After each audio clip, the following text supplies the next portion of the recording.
Hello and happy Wednesday, everybody. We're back. Unfortunately, no Alyssa once again this week due to circumstances outside of their control. Things happen sometimes, and we will miss them dearly and look forward to having them back. Hopefully next episode.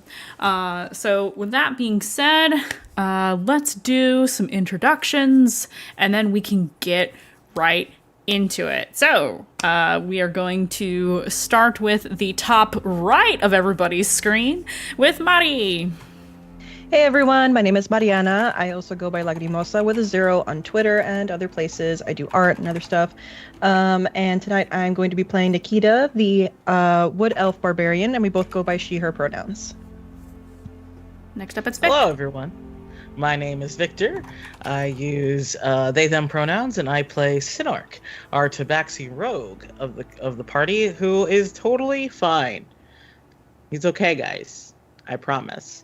And while this is the finale of our current arc today, I have the finale of the mid-season finale for my Monster of the Week game in the Lune Sol this Friday. You guys should be there because it's queer and scary and very emotional. Next up is Charmy. Hi, I'm Charmy, also known as Captain Charmy. Most places, I will be playing Aurora Incineratus, the Fire Genasi sorcerer who, she's scared out here. Next up, it's Dayu. Hello, I'm Aki, or Akino if you're feeling fancy. And I will be playing Dayu Silverhair, the Bunny Bard Necromancer, or Bunomancer, for short. We both use she, her pronouns. We're both gonna be going through it. We're gonna be going through it. Yeah. Okay. And last but not least, hello everybody. I'm Mandy. I'm your Dungeon Master this evening and every Wednesday evening, at least on the ones we play. You can find me all over the internet at the Mandy here on this channel, as well as elsewhere. Check the link tree below or whatever if you want to find me in other places. I'm also a regular cast member over at Magi RPG. I play in a regular campaign there of Blades in the Dark, Rise of the Conduit on Tuesday evenings. We are currently in season 3 of that, so definitely check it out. And I play everybody else. Oh, also pronouns they, she. So yeah. Okay, moving on. So quick recap, and then I will provide everybody with context as to where we are at this point in time. The party exited the swamp finally after, in the wake of some serious infighting between Dayu and Revelation, which seems to have left the party as a whole in a awkward position in several ways. The weather, however, cleared up upon exiting the swamp. Kazuhiko, leading the way, the group decided to head towards the burrow on their way to Cerro Bay City, opting not to go straight to the Hallowgate Necropolis on the way. On their journey towards the road that they would have to cross in order to get to the burrow, one of the main highways, so to speak, separating them from the burrow, which is also the road to Cerro Bay City, came across a curious individual. That individual turned out to be not actually a dire wolf following them and trying to sniff them out, but a druid, a gnomish druid who does not remember who they are or where they are from. They only remember that they are trying to go to Cerro Bay City and some other miscellaneous details that the party learned about as well. This person did not have a name, and so the party decided to call her Wolf, because that was the form she was in when she met up with them. She agreed to travel with them after being asked, or rather, after asking, discussing, and then asking again if they would stay with the party longer, I should say, there was a little bit of back and forth there throughout the episode of, oh yeah, you can follow us to the road, no problem. Oh wait, you don't remember who you are? How about you come with us to the burrow and then we'll all go to the city together? Proving once again their altruism and their willingness to help those in need. Truly heroic for our party, or at least the majority of you. I still don't know what Revelation's votes would have been on these. I need to talk to Alyssa about that between now and next episode. So I can at least speak for the rest of the party, as well as Kazuhiko, that y'all have some pretty heroic tendencies to help others. That being said, some conversations were had, some things were revealed about Nikita a little bit, who was deeply affected and obviously affected by Wolf's presence amongst the party, particularly in regards to her memory loss, which seemed to strike a chord with Nikita for reasons yet unknown. Let's see. Lots of conversations were had with Wolf. Lots of conversations had with one another. Dayu and Kazuhiko had some conversations. Kazuhiko and Sin had a interesting heart-to-heart. What am I missing? I feel like I'm missing some things. A lot of stuff happened. A lot of talking. You guys talked a lot last session. I don't feel like my notes are complete because there's just so much to write down. But ultimately, even while Revelation was keeping their distance from the rest of the party, everybody else was able to kind of carry on, and in some cases grow a little bit closer, in some instances grow a little apart. And that pretty much covers that. Also, we determined that the canon date in the calendar, once again, is the 3rd of Makaren. It is the year 1564. And last episode was, the day of the week was Solagia. Which is basically like, I don't know, a weekend day, kinda. It's a 10-day. There's really no weekend. Days are just days. And now let's get into what is happening currently. It has been about a week since last our players met together here on this channel in game time. You are very close to the burrow, Dayu's homestead, and have been traveling generally just trying to avoid bandits, avoiding close encounters with roving giants that do happen to be in the area. But thankfully, now that you've all seen the warning signs and know how to combat giants, we're able to avoid them on this part of the journey. And tonight we start at camp. The party currently at rest. This will require a music change. Actually, you know what? I was going to have you all go in a particular order.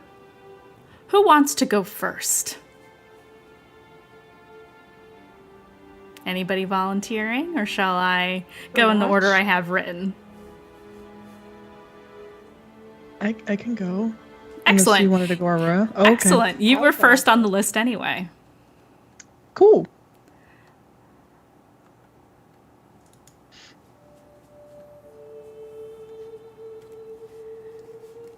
You are about 4 years old.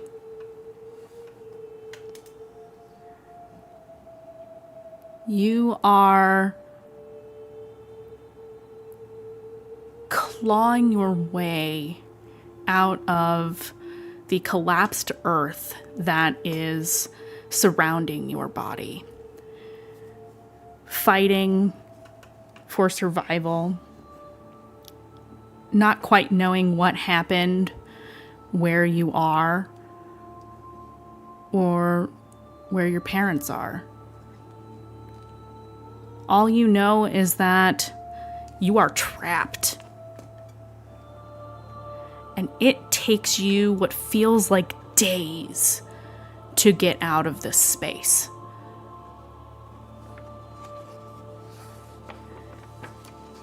Just when you think all is lost, just when you think, this is how I die, you feel the earth above you dampen. It's raining, and you can hear thunder in the distance.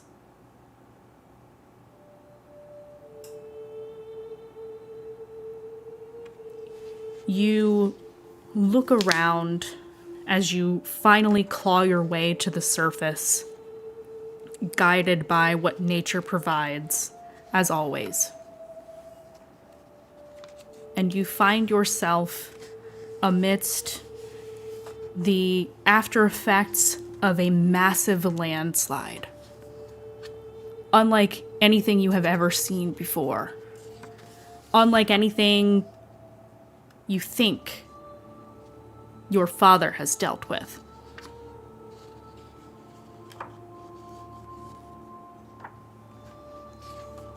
You are dazed, and you reach up and touch your head. And when you look at your hand, it is covered in blood. You are surrounded by half-toppled trees, and some still standing tall in the wake of this catastrophic event. What do you do?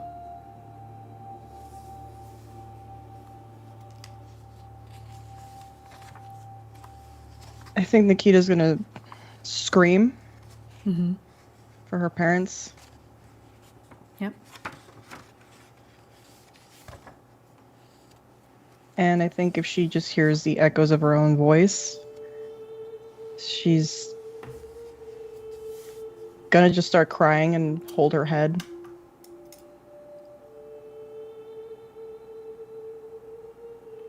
And look around her, I guess, for any sign of anything. Just as the last of the echoes of your screams are lost into, you think, the very early morning hours, the sun has not yet risen. Your voice fades away, and the sound of thunder roars in the distance. You're not quite sure what direction it's in, but it's not far. And even as a half-elf, it's difficult for you to see.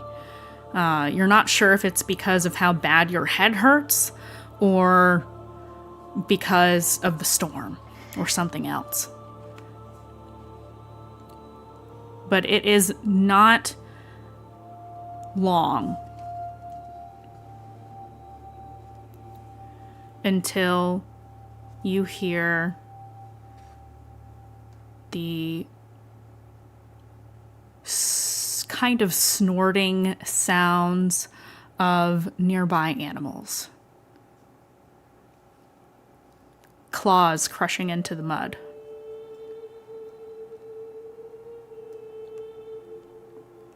I think she would try to hide behind all the rubble, if possible.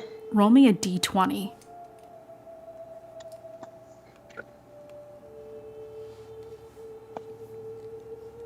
10.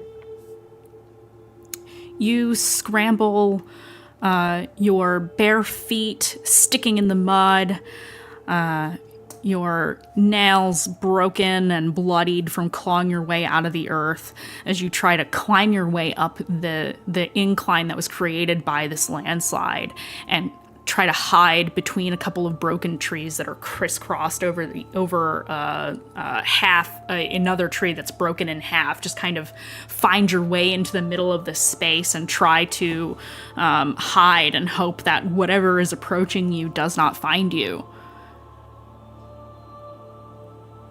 and you wait. And you wait for what feels like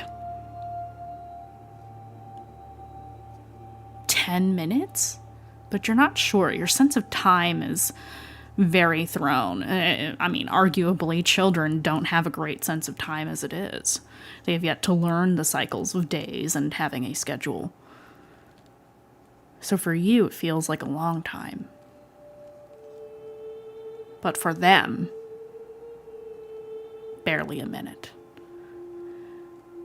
Soon enough, you hear sniffing sounds, soft yips and barks. And you quickly realize as a cold, wet nose prods your arm that there are a variety of wolves surrounding where you are laying amidst this debris. Some of them are pawing at the broken trees. Some are pawing at the dirt. One of them is very attentively sniffing at where some of your blood is on the ground. But you just hear a huffed kind of snort. Not even a growl, just kind of a as the wolf takes in your scent. They're not growling. They're not barking. She's shaking. The wolf nudges you again. She holds out her hand, still shaking. It just says, "Please don't hurt me." The scarred black nose pushes into your hand and then licks your palm free of blood. And the wolf sits back. It's pretty large snout just kind of retreating back away from you, and it sits and watches you. It is a deep black wolf. Huge. Absolutely massive. Large paws, bright yellow eyes, and clawed scars across the top of its snout and over part of its nose. And it watches you. I think after being kind of disarmed and a naive 4-year-old, I think she would probably try to, touch the scars on his nose. So you're trying to reach out to this wolf. Yeah. As you do, mesmerized by what is in front of you, never having seen something like this before in your very short lifetime, you lean forward and reach. And before you know it, you are tumbling forward, having tried to reach too far to reach this creature. You tumble to the ground and land in the soft mud. No worse for wear than you already are, but certainly maybe even a little dirtier than you were just a moment ago. One of the wolves approaches. It's a dark brown color, similarly scarred, missing some patches of fur. Picks you up by the back of your shirt, because you are basically face down in the mud right now. Picks you up with its teeth, not your body, but your shirt. Easily slicing holes into the fabric, but picks you up nonetheless. And kind of, just picks you up and basically rolls you over so that you're not face down. And they watch. And they wait. And one of them says, "Come with us."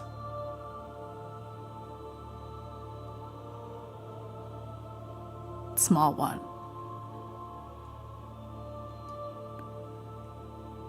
I think she's just gonna nod her head and try to get up.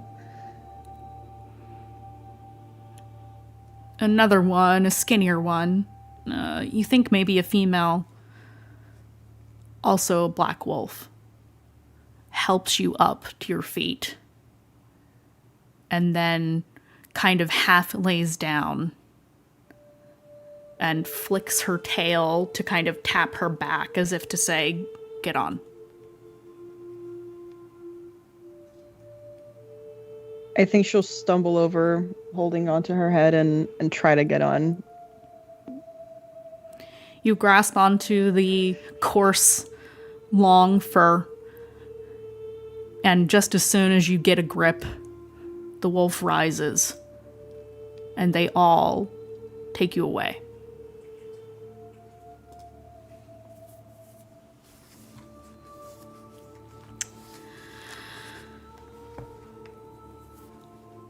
I think Aurora should go next.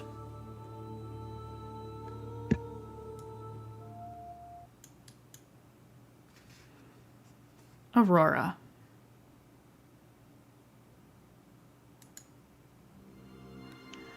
There is only fire.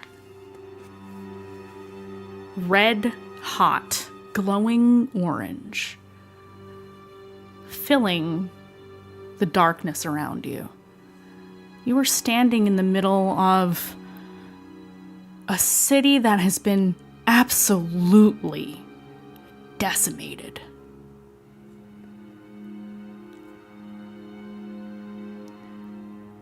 As you come to in this vision, in this space,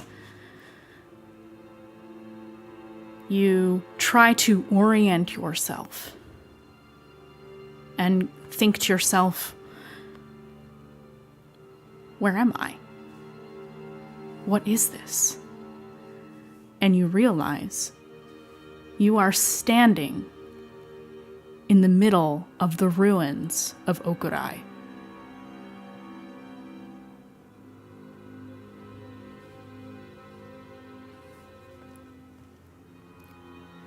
Ahead of you, you see a figure standing atop the ruins of the Setesk. Fire wreathing the form of this armored individual. All you can smell is brimstone and ash, burnt flesh and hair, and the distant screams of your brethren fill your ears. What do you do? If I can see the said Ask, I'll look towards the Incineratus Palisade. What do I see there? Nothing. It is gone.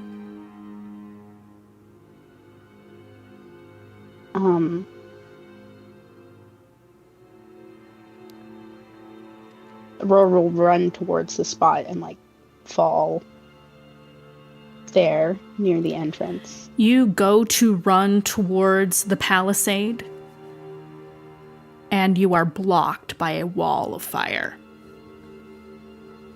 Prevented from going home. Prevented from finding out if they're okay. As you move, so does the fire, preventing you from going any further.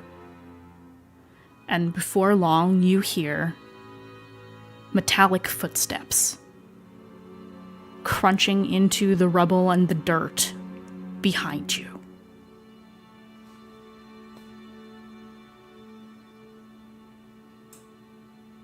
Turn around, what do I see? You see an individual in resplendent black armor, gleaming in the firelight.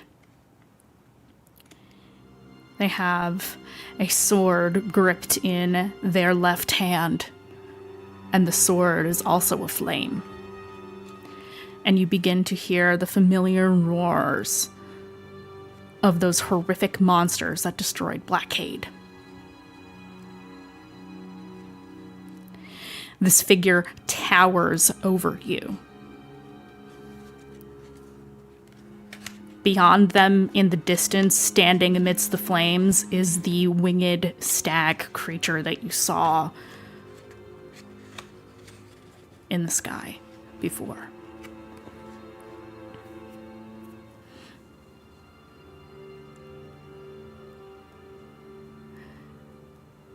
Your mind always goes back to this place, doesn't it?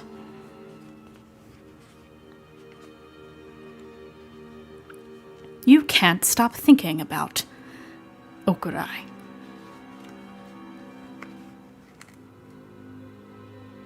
It's my home.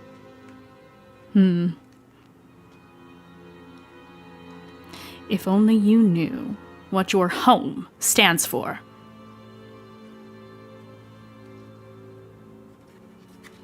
I don't think you would feel quite the way you do if you did.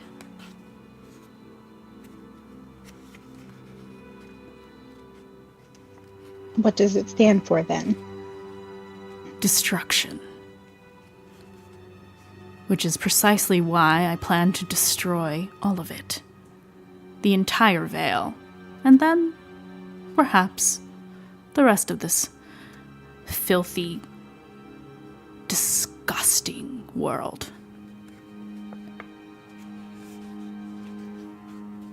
All you know, all you stand for, you think that this place is the greatest. It's a lie, Aurora.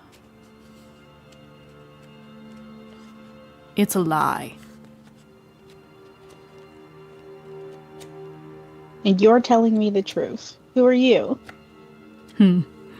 Someone who knows quite a fair bit about your dear Dante.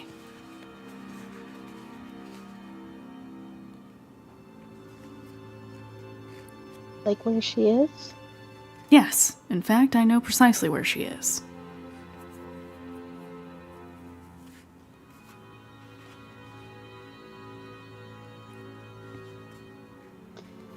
And what do I have to do to get you to tell me?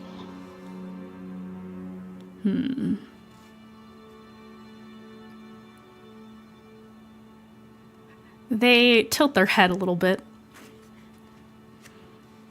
And in a flash, the sword is at your throat. But the flames don't hurt you because of course they don't. They lean closer to you. You can smell just the scent of char, burning death. You are nearly face to face with the armored mask of this individual. Join me, and I'll tell you everything.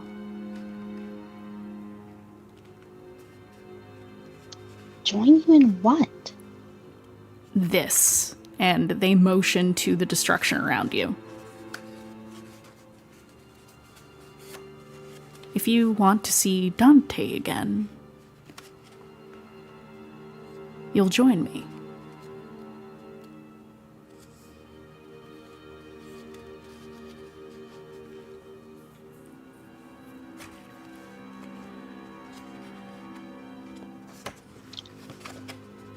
All right. If you give me some assurance that you know what you're talking about, we can be allies.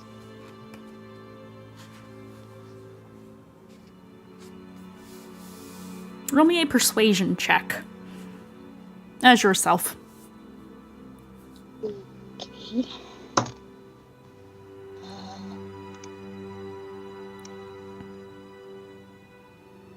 Persuasion. 23.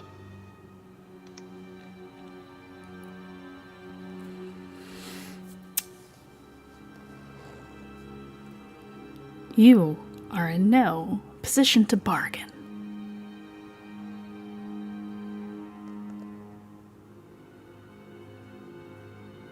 Then I'm in no position to help.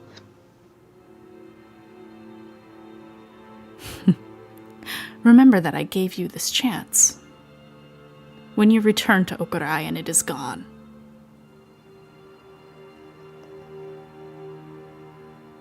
All you have to do to get me on your side is to tell me where she is.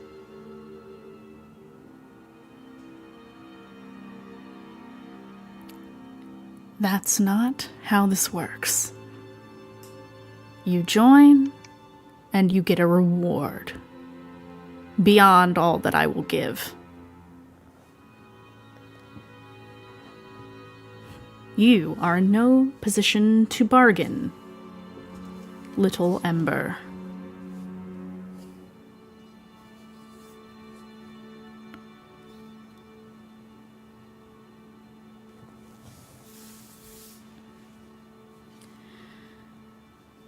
They pull the blade away from your throat and step back.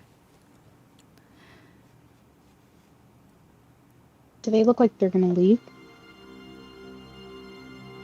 Yes. At the last second, Aurora will just say, "Fine. Whatever it is, I'm in. As long as you tell me where she is." They are kind of half turned away, and they don't move. They say, "When the time comes, you will know what to do. And when the time comes and you make the right choice, you will know everything you need to know about her."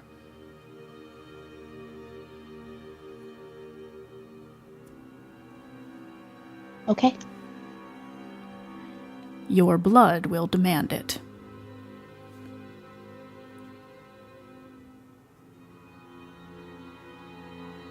What does that mean? They do not answer and turn back to the destruction, walking towards the fire-winged stag that you saw them riding over Blackade.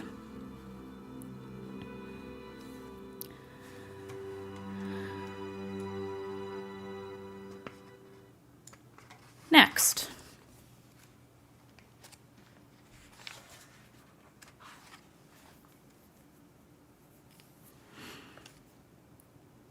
Dayu.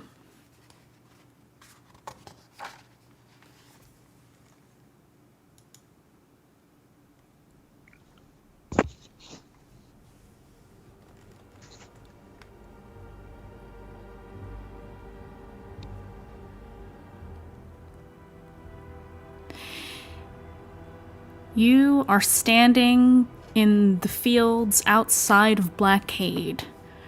The smell of burnt buildings and death assault your senses, and you are right back where you started. Legions and legions of spirits standing all around you, and you feel so cold. It is unbearable.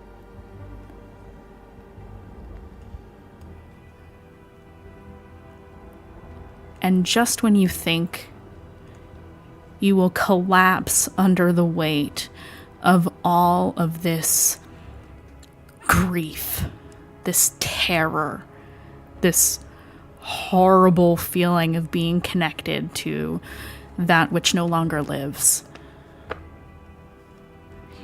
you see in the distance a robed individual wielding a scythe.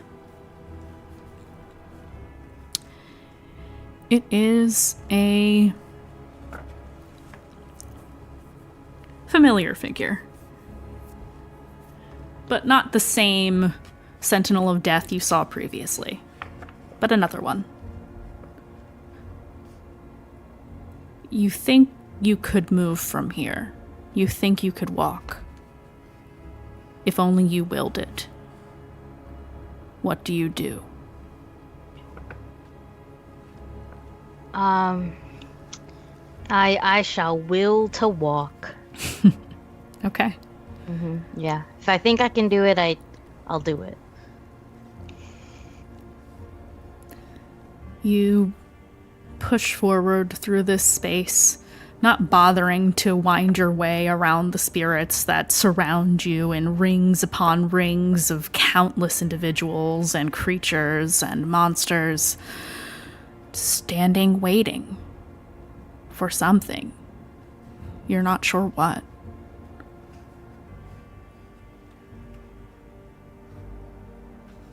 As you reach this individual, you realize they are faceless. It is as though it is a humanoid face with no features whatsoever. And as you approach, they turn to you. And morph slowly, strangely, into a painfully beautiful man with bone white skin and deep black hair that is kind of slicked back underneath the hood that he wears. And when he moves his face, you can see the skull underneath his skin. And he tilts his head.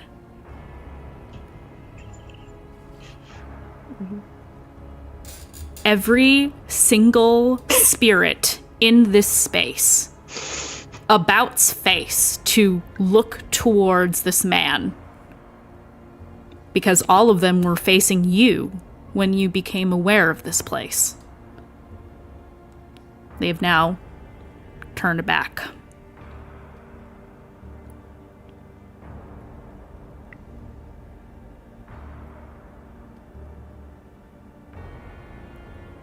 Ah, it is good to see you again, Dayu.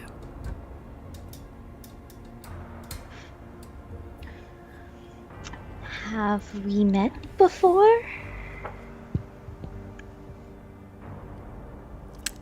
Not at a time that you would remember it.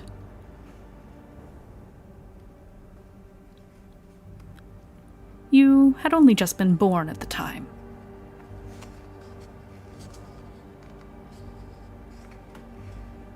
Mm-hmm.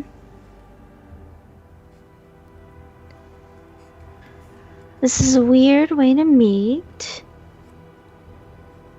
I suppose. Less weird when time doesn't mean anything. He smiles at you.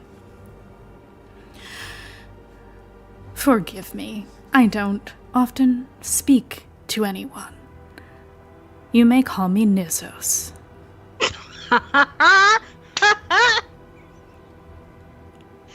Alright, when this shit, okay, I'm break, because I have to.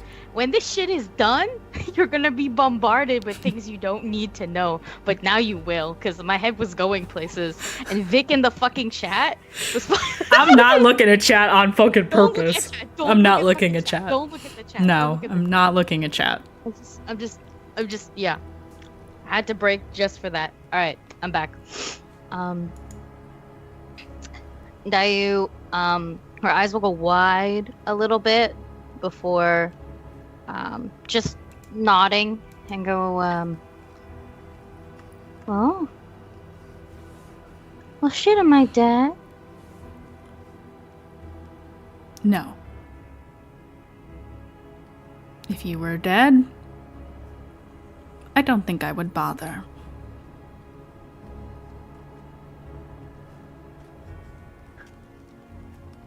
Well, something special must be happening if I have an audience with you.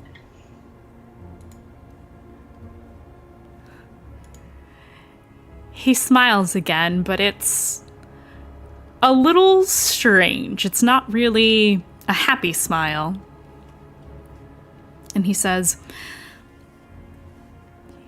"You are disrupting the balance. And it is not your fault. You have one foot in one world and one foot in another. And your mind. Your mind is in another place entirely.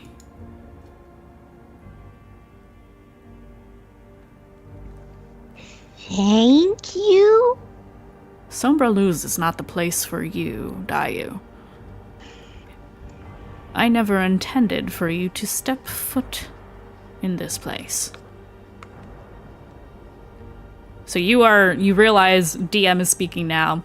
You are not simply in limbo, which is normally where you go. You are at the next level. Oh. Yep, okay. Oh, okay. And I was just gonna look around, like rub her hands and go, you sure I'm not like dead? No, that is why I am here. I'm sorry I didn't bring a plant. You're drifting. And you are not supposed to drift. I created a very specific channel for you. Why? Would you believe me if I told you it was a bet?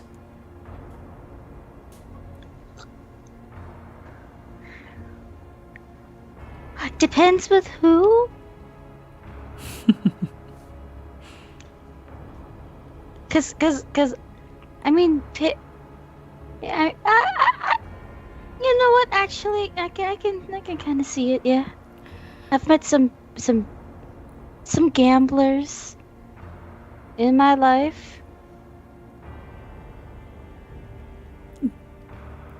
Given that I can't undo what I have done.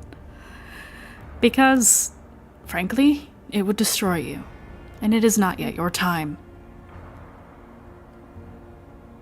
Well, that's good to know.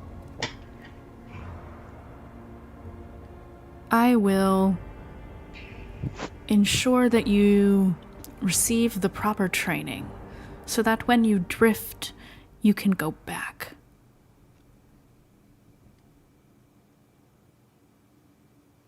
Because you should not be drifting, little one. That is not why I put you here. Could you maybe tell me why you put me here? Because I would love to know this job description. You're very not talkative, which is why I've been talking a lot of shit. But, I mean, I'd like to not, because I don't want to be that rude. Like, I don't hate you or anything, but it's just kind of, this is really disruptive.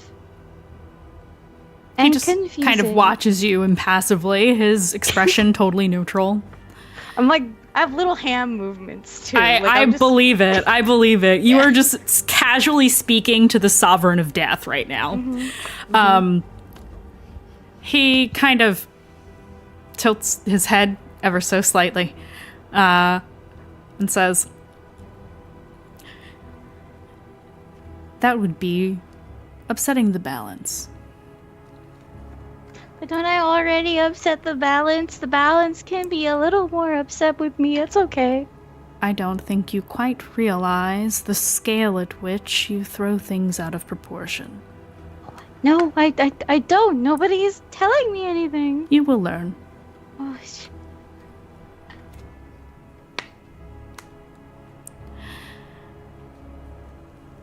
There is another point to this.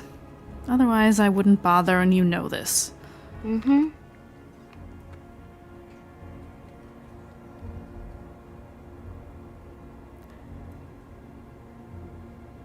the point is, I'm sorry, I'm really cold. That's because you are here. It will get better when you wake up. Yeah, but the pauses are not helping. I'm being really rude. I'm sorry. Like I said, very cold. My fingers hurt. You look down at your hands when you say that, and they are skeletal. That would explain why.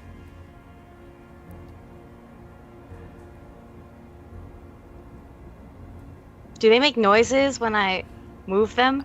I'm not going to answer that question. Okay, because I can make them finger noises like all the time, but I won't because I don't want to upset people. You are going to lose something.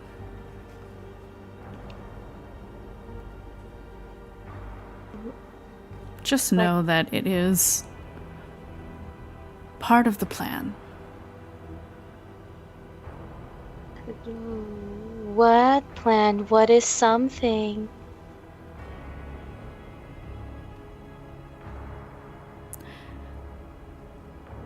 It will be painful.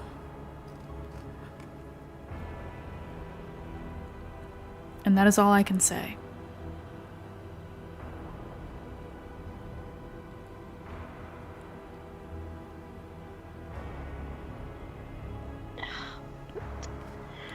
He kind of reaches down and pats your head, and you realize his hand is also kind of skeletal looking. He just kind of boop on top of your head. About as comforting as death can be, I think. Yeah. I'm sorry, I can't tell you more. Can you give me a hint? No. Because you kind of made a bet with my life. Such is the fate of mortals, Dayu. And your vision starts to go black.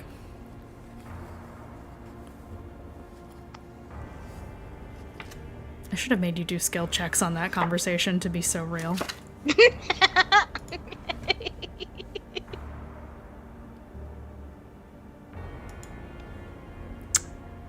Jesus.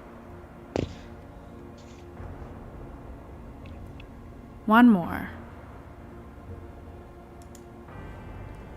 Everyone will get a reprieve from my awful typing. Oh, God. You do not want to look at any of the chats. I am not looking at any of the chats. Good.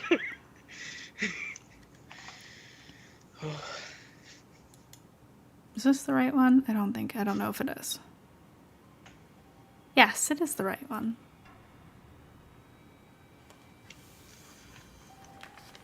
Sinark.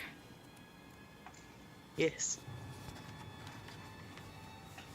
You are trapped in a moment of terror. Everything is frozen except for the feeling that you are stuck in right now. And the harder you think about it, the more your mind goes numb. And everything cracks like a broken mirror.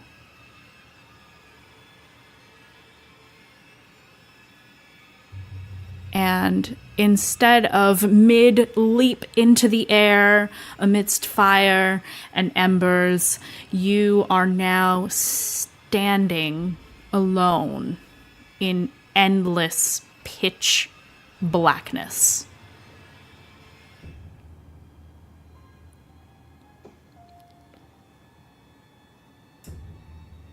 What do you do? I think he tries to remember what he was doing before. He was scared, there was fire, and now there's blackness.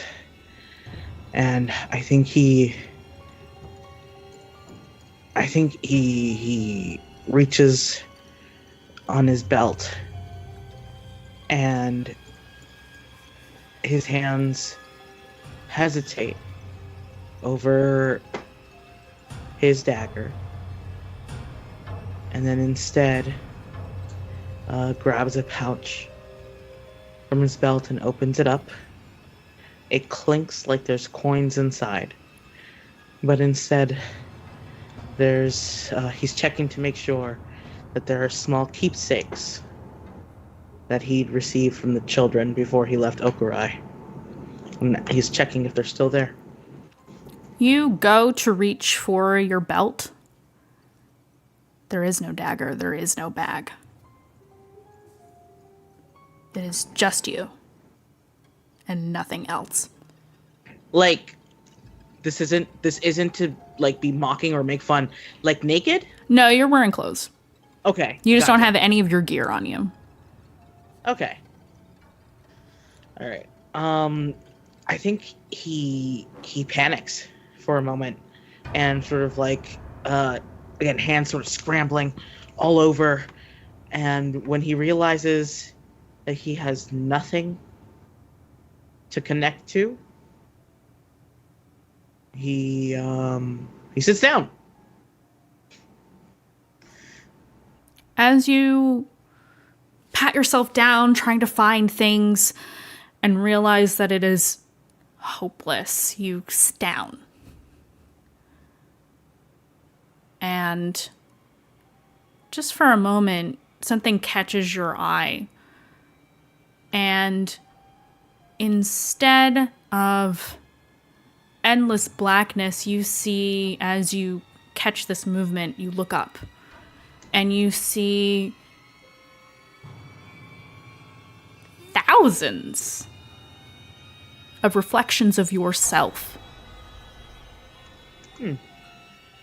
As though it is just endless mirrors pointing at one another.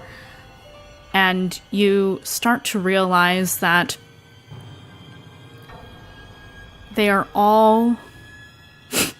God damn it, Charmy. They are all... Damn it. I need to never look at chat ever. I fucking hate you guys so much. They are all different versions of yourself. A taller Synarch, a shorter Synarch, a feminine Synarch, a more masculine Synarch, an androgynous Synarch that's not even a tabaxi, but a human. You see just thousands of versions of yourself at different stages in time with different life experiences, and you fall into this endless pattern until you can't even tell which one is really you anymore. And you almost feel trapped.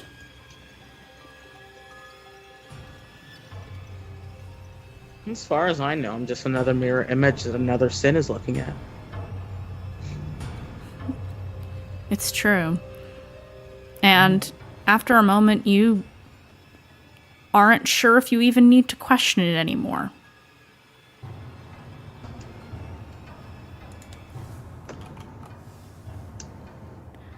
But something inside of you says, no. I'm me. This is my life.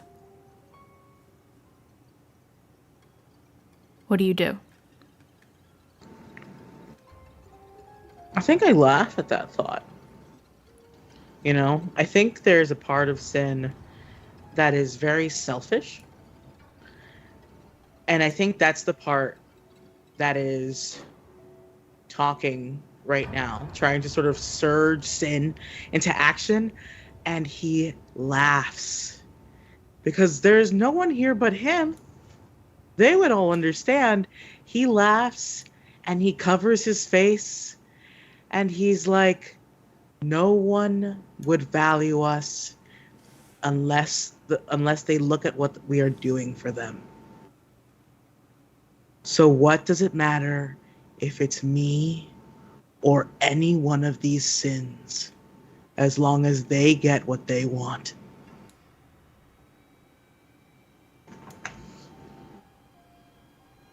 As you have this realization, everything breaks. Every image broken. until laying at your feet in countless shards forms a mosaic so intricate, so massive that it is beyond your comprehension. And silence. You are looking at millions upon millions of shards of colored glass, and they appear to be arranged in some kind of pattern.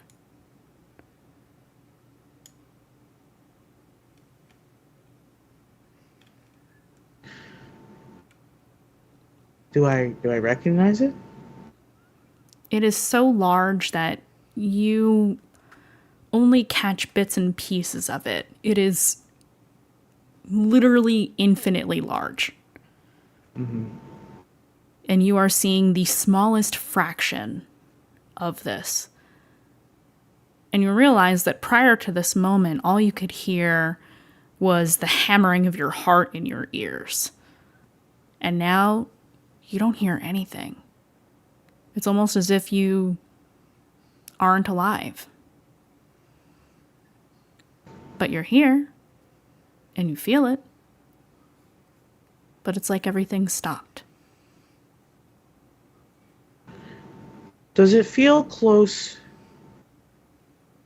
to that feeling when I plunged into the pool at the Temple of Edem? It is just like that.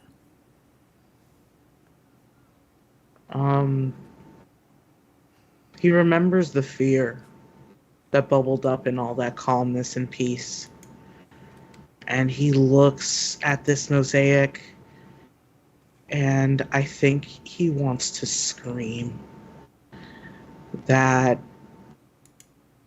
how can this be so infinite and feel like nothing? And he looks at this mosaic made of everything that he was or could be or ever would be, and he screams at it. It's not even like words. It's this like frustration, right? That sort of frustration that builds up when you get passed over for something small, right? Mm-hmm. A little grain of sand that sticks in your craw. Yep. And then when you get, people don't consider your emotions. You can do this for me, can't you? It wouldn't bother you. You're so nice. And it builds. And it's sort of like and then it just radiates into this primal, angry scream for something to feel, for peace not to feel so horrifying. He feels like he has to scream his rage and violence into it. And he hauls back, and without any care for what the consequences are, he pushes his hand forward, and right before he punches the glass, he remembers that all of it is him. And he stops, and he touches it. He just reaches out to touch the glass. And it's just like, why does this feel so awful? You asked that out loud? Yeah. He asks it to the shards, to himself, to the air. Like, why does peace feel like this? Something you realize is that there is no air here.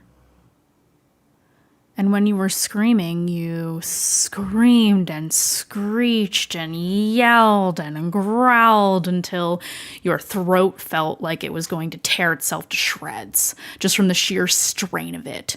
And you could just hear it. So muted, so distant, surrounded by this silence. In your own ears, in your own head, you could only just barely hear a fraction of the sound of your own screams. And when you go to punch the glass laying beneath you in infinite shards of infinite possibility, and you stop and you ask yourself, or anyone, this question, you can't even hear your own voice. Nothing comes out. You feel it. You feel the air move through your body. You feel the vibration in your chest, and nothing comes out.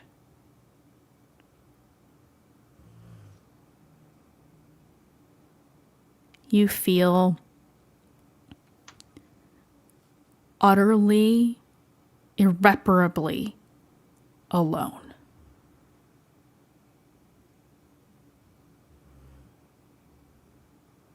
And just when you think the feeling is going to consume you entirely, it all comes crashing down. Every shard of glass seems to give way, as though there was even a floor beneath you to begin with. Everything starts falling down, and you with it. I think... Sorry, that loneliness broke him for a second. Mm-hmm. And instead of that panic scramble when the floor falls out from beneath you, he just lets it happen. He just lets himself fall. And as you do, everything fades to black. And I think right here is a very good spot to take a little break.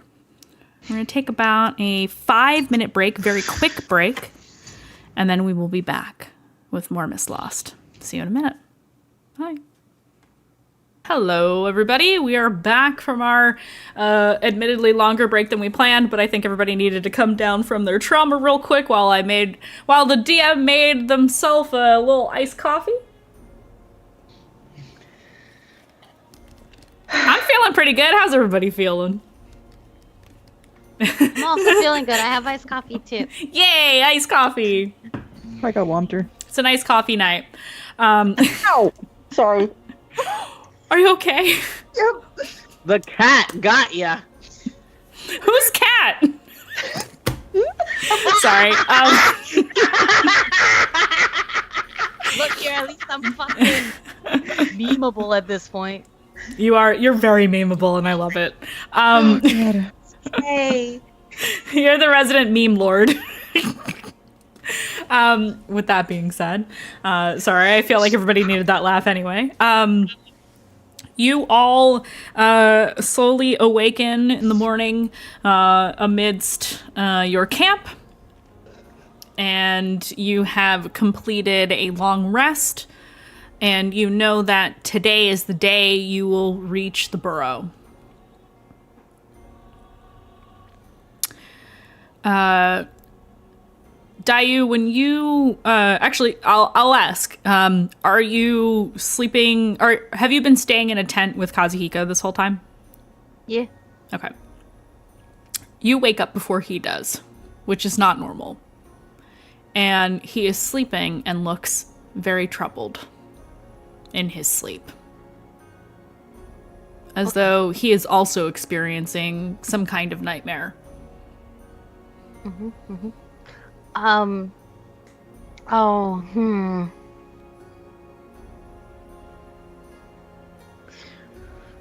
Okay.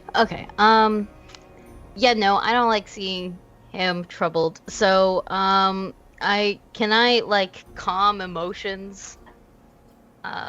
Him?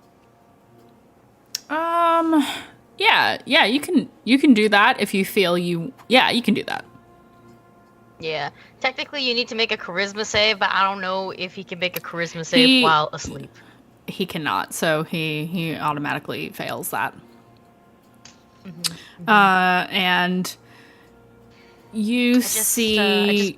just like gently, lightly Mhm. touch his forehead when I'm casting it.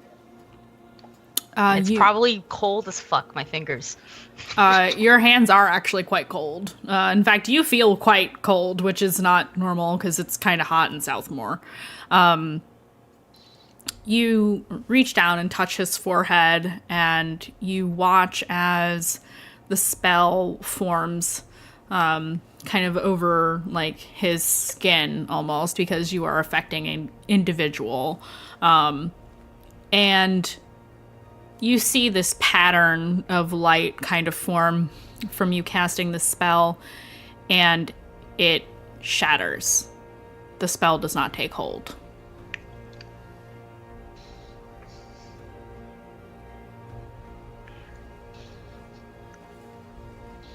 I love when this shit happens. I think about that. And I guess if anything, I'll just with my cold fucking hands, I will just hold his and wait for him to wake up. But I'm gonna think about that for a while. Would you like to try to understand what this is, or are you only going to sit with him? It's up to you. Oh, I mean, if I can attempt to understand what this is, I would love to. Roll me religion. Okay. 19. 19. Yeah, it's an 18 on the die. Goddamn. You have seen this before.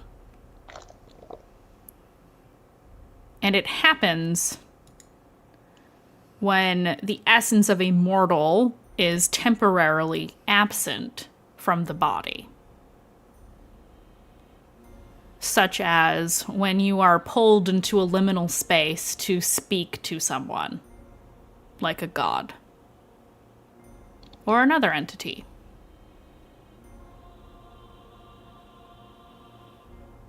It is a rare occurrence, but because of your profession, it is something you've seen once before. Once, only once. And it was in Okurai.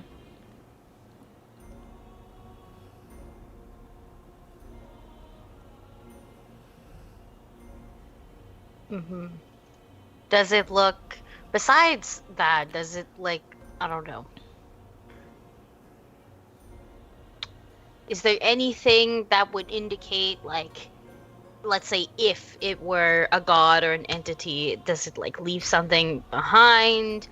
Like, for example, is it, I don't know, in a specific color or whatnot? Or like, I fucking know. Maybe, I don't know, a bunch of stars appear and I could be like, Elena Saran, you know, like that. Does anything like that happen? No, there is nothing like that. All you know is that your spell was effectively dispelled the second it started to take hold. But you hold his hand and you wait. And as you hear the rest of the party stirring in their tents, his eyes flutter open and he looks at you. Good morning. This is gonna sound really weird, but did you have a bad dream that perhaps is a lot weirder than usual, or maybe a hot guy showed up? He kind of narrows his eyes at you. I noticed that you were having a not fun time. I tried to make your fun. Oh shit, I realized what I was gonna say. So you were having a bad dream, and I was gonna like use magic to make it not bad, and something didn't let me do that. And I know it wasn't you because you were asleep. And also, that part is mean. I'm not gonna say that. He just looks confused. I don't know what you're talking about. I was just sleeping. But did you have a weird dream? No? Are you sure? Yes? Okay. Insight check. He looks very confused. Yeah, insight check him. Blah, blah, blah, blah, blah, blah, blah. 15. He is very confused and is not lying.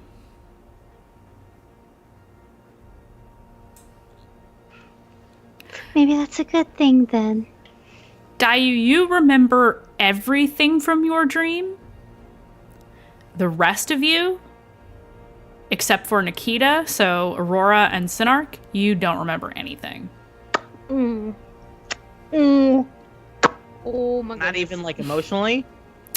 You feel very you feel unsettled. I'll say that. Gotcha. Sorry, was I in the no memory side thing? Or... No, you remember. What Okay, gotcha. Your dream was not really a dream. So you remember. Yeah.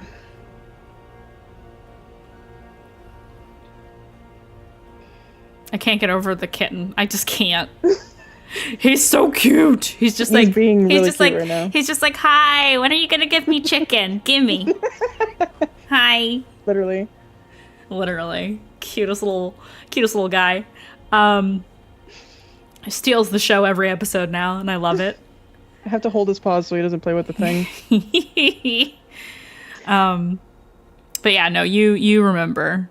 Okay. So yeah, Dayu, you're looking at Kazuhiko and he is just bewildered. Did something happen? He kind of looks down at himself, like half covered in the blanket you guys were sharing. His hair is all messy from being asleep. He just kind of like, he sits up and he's looking down at himself and looking at his hands like, was there something here? Was there something... Can you explain a little better? Okay, so, I was having a dream. Though I think it's not a dream anymore. I think I just had an audience, with, Nissos. Oh. Wait. Huh? Yeah, right, it's kind of weird. Are you sure you weren't just having a dream? I don't know how to tell you this without making you think that I need to seek therapy, so I'm not gonna answer that. Okay. He's just like, all right, okay, what did he say? Does he want something? Do you want to talk about it? Well, do you want to hear about it? You just woke up. Good point. I should probably, he kind of scrubs a hand over his face because he's just tired and groggy and it's just like, you're hitting him with all this information like the second he wakes up and he's like... You know, that's why I didn't want to do that because now you're going to be all maybe extra tired. Good point. I'm gonna get my armor on and get ready and stuff, so he'll get up and start donning his armor. Nikita, what are you doing this morning? Am I in a tent? Yes. You're like, okay. I think Nikita would have probably woken up with tears. But she's not really gonna notice until it's kind of like uncomfortable under her mask. You sleep with your mask on? Mostly. I will say yeah. Okay. Yeah, also she sleeps with it on. And I think she'll just take it off, wipe her face, and I will say, as you go to take your mask off, you realize too late that Smar is sitting on your forehead and like looking at you. And you take the mask off, and he goes tumbling forward with a little squeak onto your chest. And he scrambles and looks around and looks up at you while you're like wiping your face. Oh, hi, Smart. He squeaks at you. Little scritches. He totally like leans up into the scritches, like, yes, this is exactly what I want. She is trying to compose herself, and she's using Smart to help that. She's trying to ground herself with him, and she's gonna put her mask back on. Break something off from her, a little like biscuit kind of thing in her pocket, and give it to Smart, and oh yeah, just eats it all up. She'll hold him while he's eating and just walk out with him.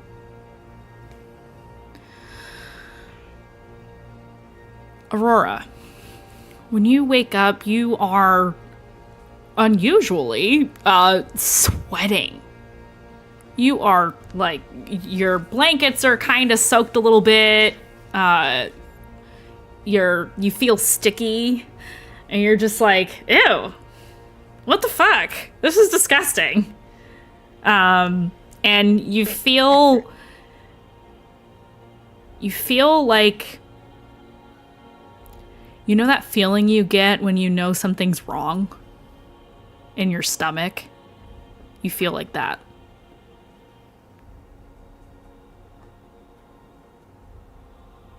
Aurora will like kind of sit still a little extra long, lingering in the tent, and just kind of watches Bougie. He's actually sitting up watching you when you wake up. Like, kind of...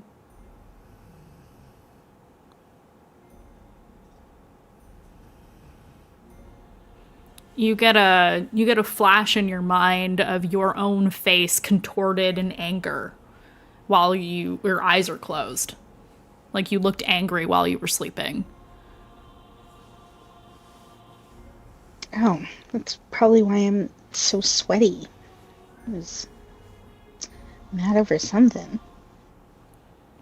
You get another flash in your mind of just the notion of a question. Like, question mark? I don't know.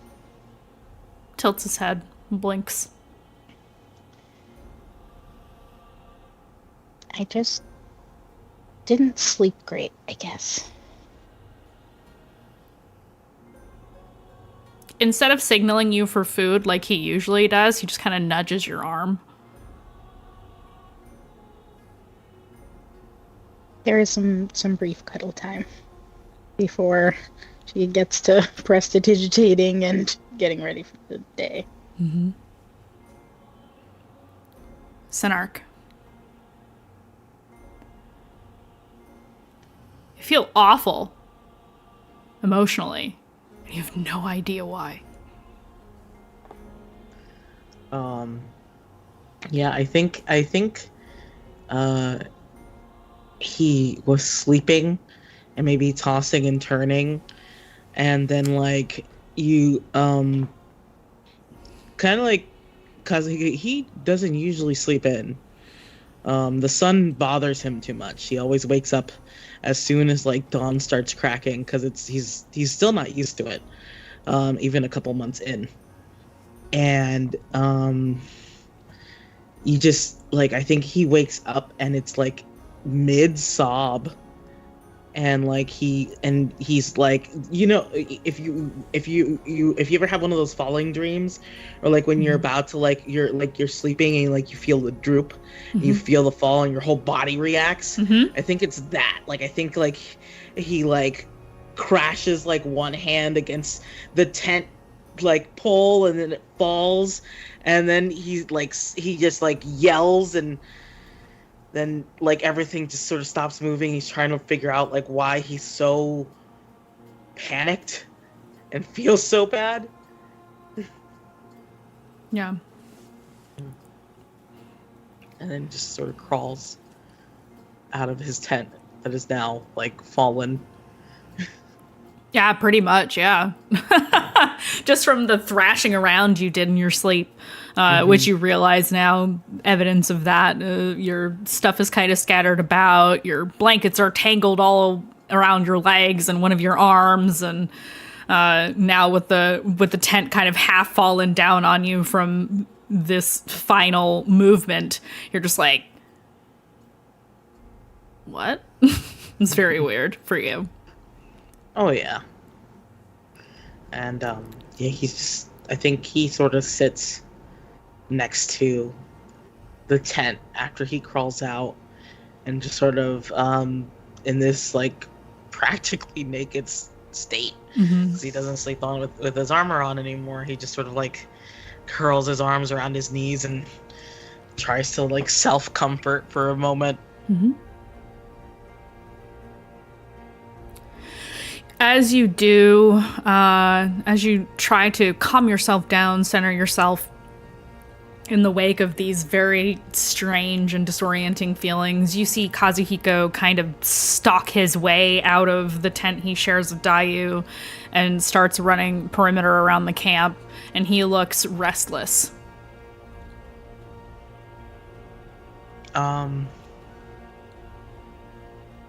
He sort of watches after Kazuhiko and then looks at the tent he left and sort of like almost like a so I was kind of weird in kindergarten, and whenever I was like feeling really shy, I would like crawl on all fours to like go somewhere so people wouldn't see me.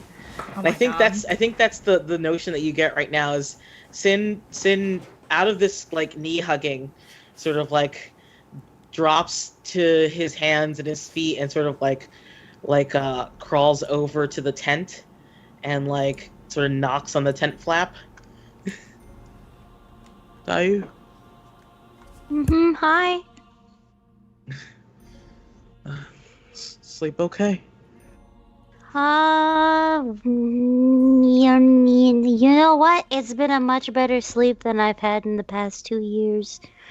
But I would say not a good sleep. Did you have a weird dream? I don't remember anything, but I feel awful. You wanna come in? I'm decent. I'm realizing lots of things. I have shorts on, and he sort of like does again this like cat crawl past the tent flaps and sits down inside. You okay?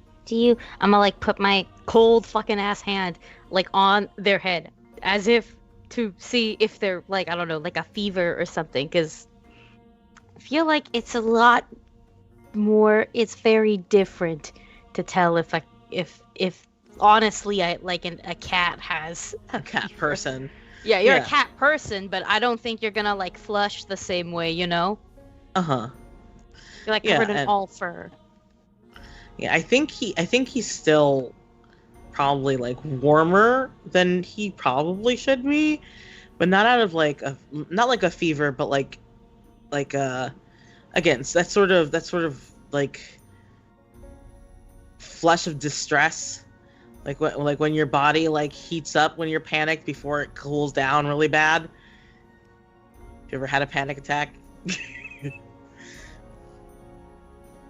Oh yeah, Dai's panic attack the character. She's just gonna like nod a bit. She goes like, "Well, I don't think you're like sick. Yeah. Maybe bad dream." Probably. I don't know. I woke up and I felt like I was falling. Did you have a bad dream? I don't think I had a dream. I think I had a meeting.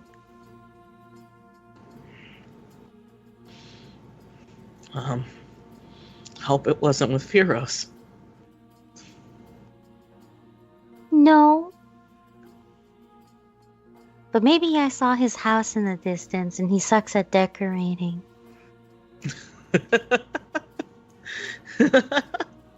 And he lets out from, like, it's a little strained, but then it comes more naturally.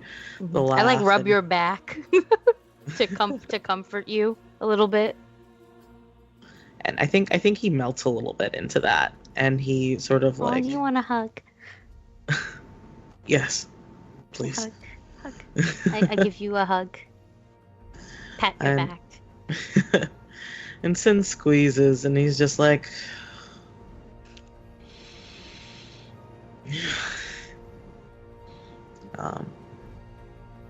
you've looked happier on the journey here. Oh. Well, that's a good thing. Yeah.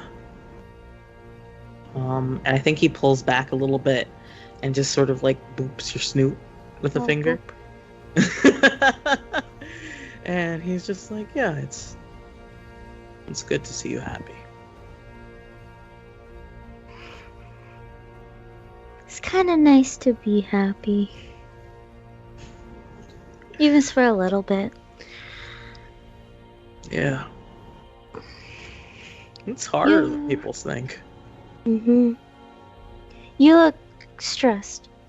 Well, you've been looking stressed, and I didn't want to say it because I thought, oh, that's a really rude way to. That's kind of rude. It can be. But now you look very stressed, and I can use my authority as party healer to tell you that you look stressed. And I think he, like, he had pulled back and still kind of like been close, but now it's almost like he's building up a wall by scooting a little bit more in a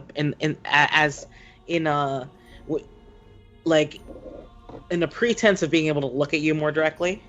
Like, just makes that little bit of space, and he's just like, you warned us. And I believed you. It's It's a scary. Yeah. But again, I don't feel like I have the right to say that it's scary. No, you do. I mean, I warned you all for a reason. Yeah. And we still made the decision.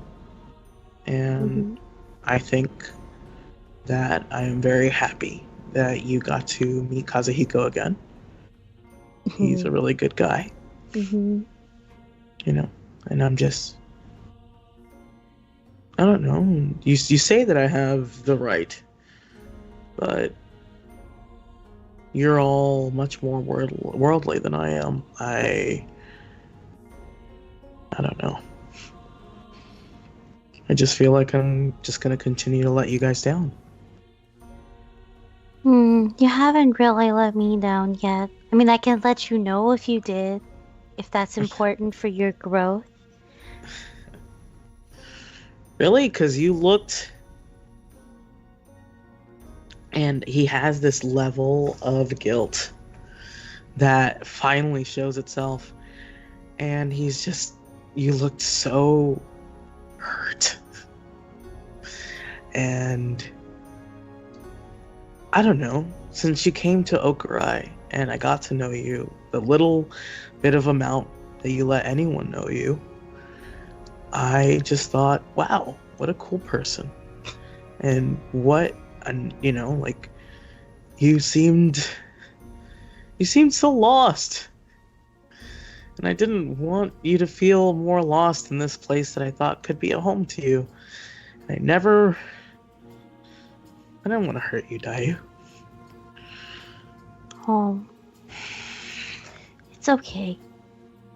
I mean, I am hurt.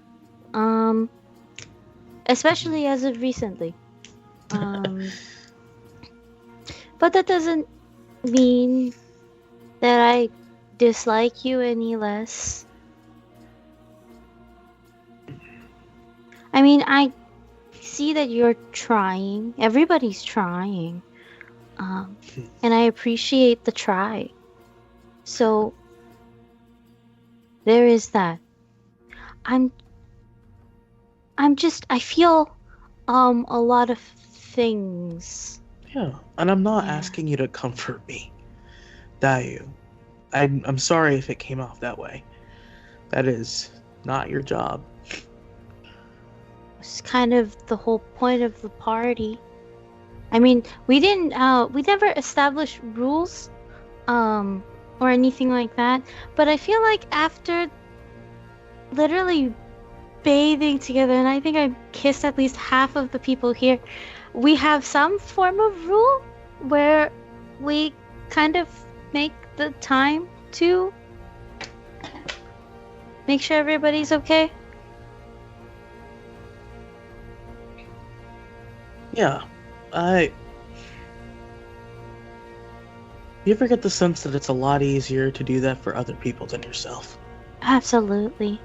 I don't know if you've been paying attention, but once we get to the burrow, I think I'm gonna be sad again for a while. I figured that'd be the case, but like,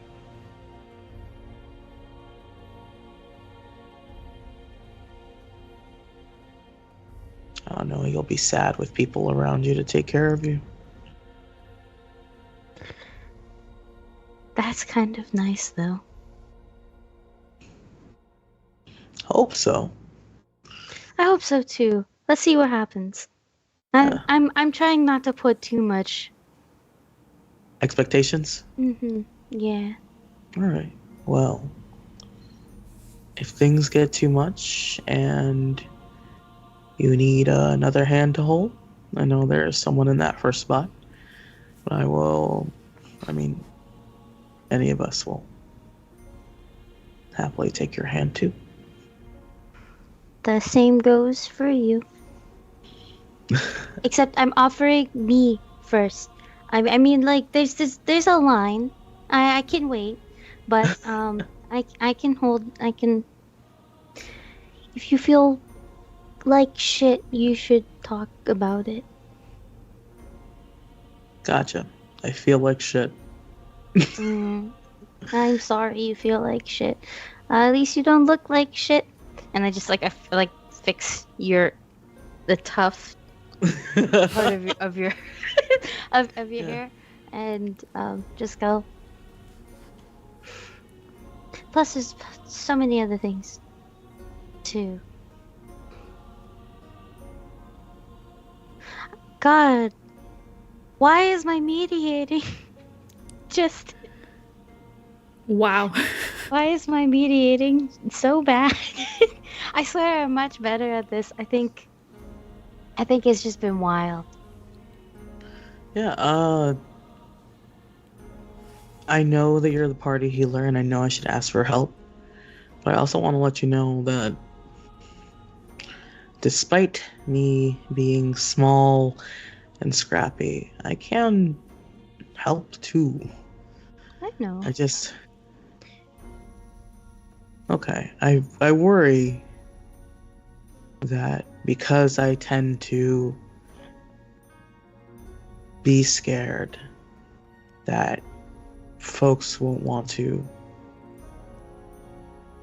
I think I worry so much about letting you guys down because I don't know if you guys even rely on me or trust me. Oh my god. Oh my god. You can't fucking read. No. I don't know if you've noticed, but no one here can make a decision. Yeah, I And hate you're it. It kind makes me of so the anxious. only one. You're kind of the only one who can. Maybe it's because you're old. Maybe it's because you've got loads and loads of charisma and experience in this decision-making jam. Maybe we're just all bisexual and you're pan. Lots of things could be going on. While this conversation is happening, Aurora, as you kind of you get done snuggling with Bougie, get dressed or walk around in your PJs, whatever you want to do, but you do step out of your tent, and the first thing you spot is Kazuhiko making his rounds around the camp, and he looks... Give me a perception check. Okay. Perception or insight, whichever you prefer.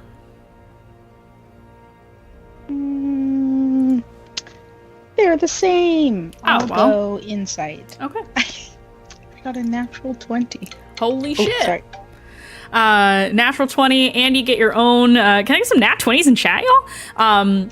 Natural 20, and you also get your own little fanfare when that happens from your phone. Something's wrong.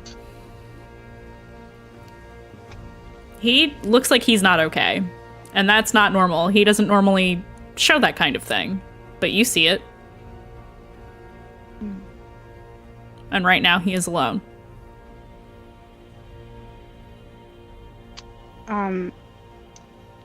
Against the advice of like every other member of the party, Aurora is going to send him a message.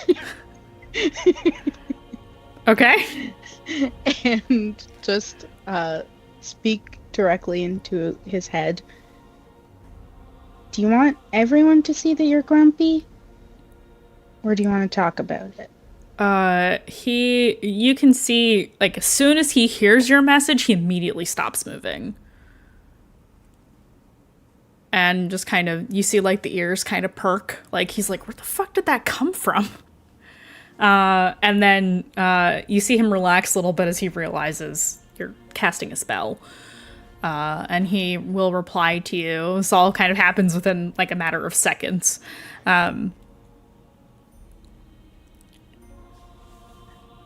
I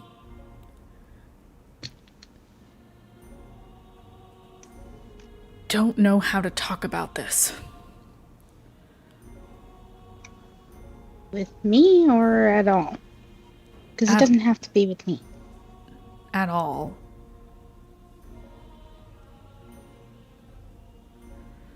Are you in your tent right now? Are you reading my mind? How does this work?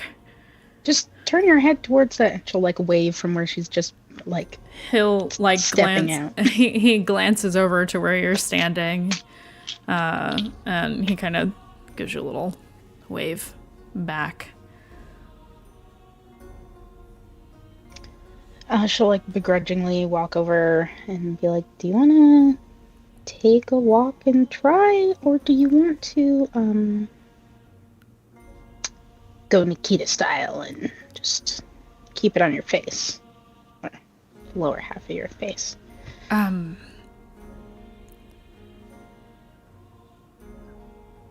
can try. I feel like you would probably know more about this kind of thing than, well, maybe not more than Dayu, but I don't think I can talk to her about this right now. Is it a magic thing? I think so. Okay. Yeah.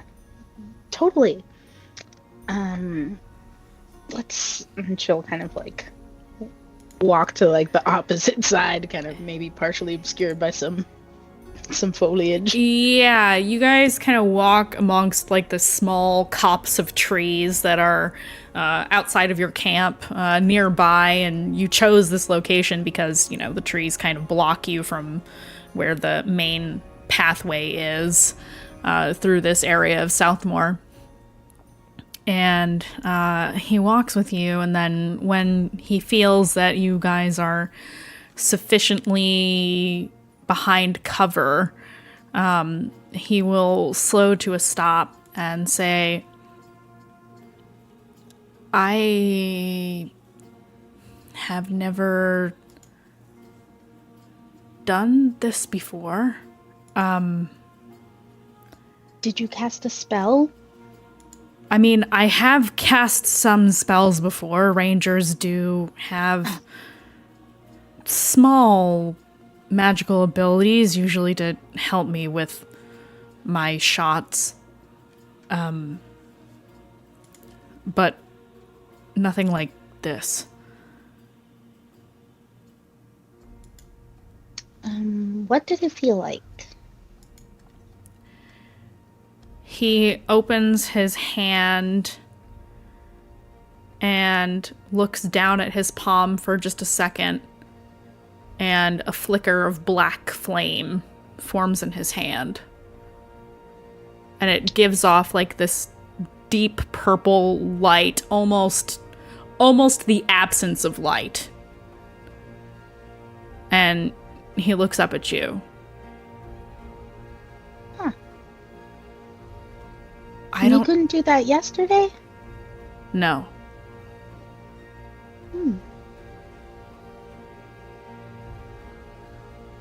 Did you go through a traumatic event in the night? Not to my knowledge.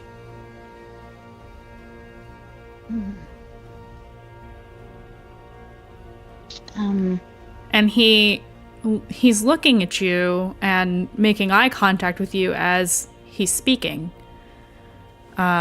Which arguably is something he doesn't do super often because you guys don't get along super great, usually.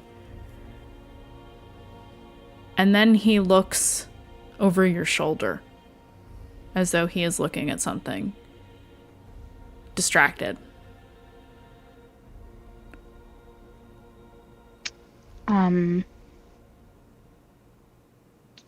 She'll just use that opportunity to kind of like step into his personal bubble and just kind of like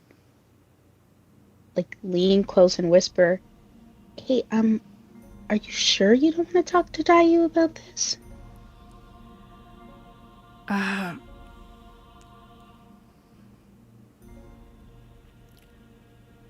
think I finally know how she feels.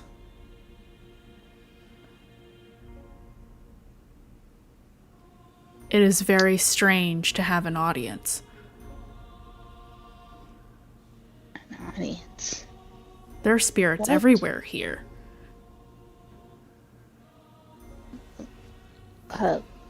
That's what she said, but wait. Did you meet one? No, what I'm... Guys dancing on camera, I fucking can't. Yeah, it's killing me. This is something... I'm just gonna minimize all the things so I'm not looking at y'all. No, I mean... I can see them, Aurora. Like that you can. You can see spirits around right Yes. now. Yes. Okay, so why don't you want to talk to her about it? This sounds like a, common ground opportunity for you guys to, bond. I think if this were anything else, I would tell her immediately. I tell her a lot of things. So you're afraid she won't approve. Where did it come from then? I don't know.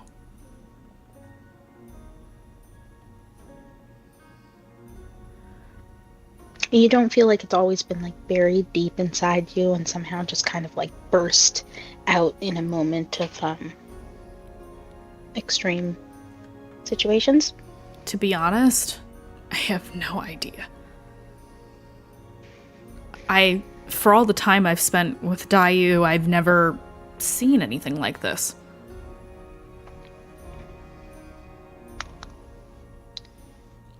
I don't know how to tell her about this. We're about to be in the burrow, and she needs my support right now. I don't want to dump this on her. I Maybe you save it until after the burrow. You think it can wait? I think it'll have to. That's why I'm talking to you and not to her right now. Yeah, I get it. Sorry, I'm trying to be helpful. No, I appreciate it.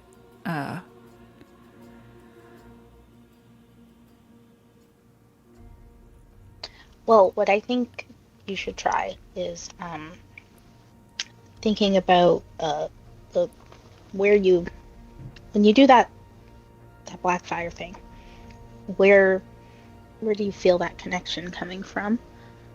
And then in terms of, because you said you could see a lot of things around, maybe find out why. Dai talks to them, so maybe when you have an opportunity alone, you should try. Maybe. But don't go far away, because, if something happens. I have a lot to think about.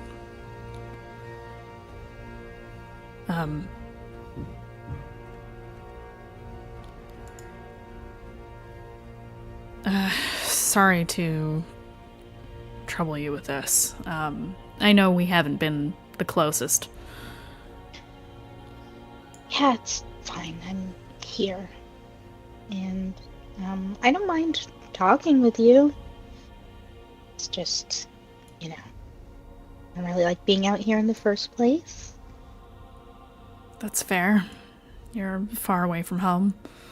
You're not used to this kind of environment. It makes sense. Just like you're not used to seeing spirits around. No, I am not.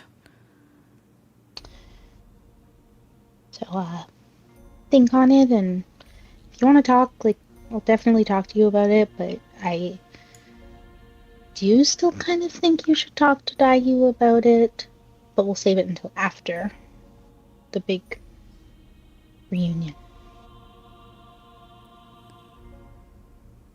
I'm going to ask you something, and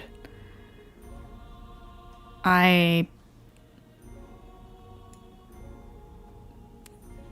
not asking this from a place of malice or distrust, but because I am hoping to learn to trust you. Please swear to me that you will not tell anyone about this.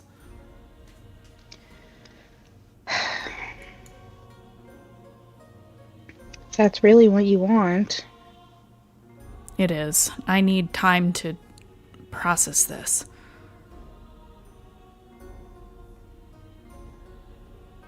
Okay. Fine. I won't tell anyone until you're ready. Thank you.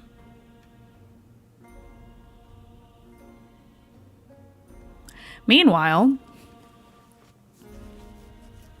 Nikita, where are you up to? I feel like Have you left your tent? I will say I imagine she did, but I feel like as the days or as the few minutes have progressed, I guess, and she's been replaying everything in her head over and over, but after everything, when she was found and all the feelings are rushing back and like a loop almost. I feel like I could imagine her sitting down, but just shaking her leg vigorously. She didn't brush her hair when she left her tent. She didn't think about it. She's just stressed.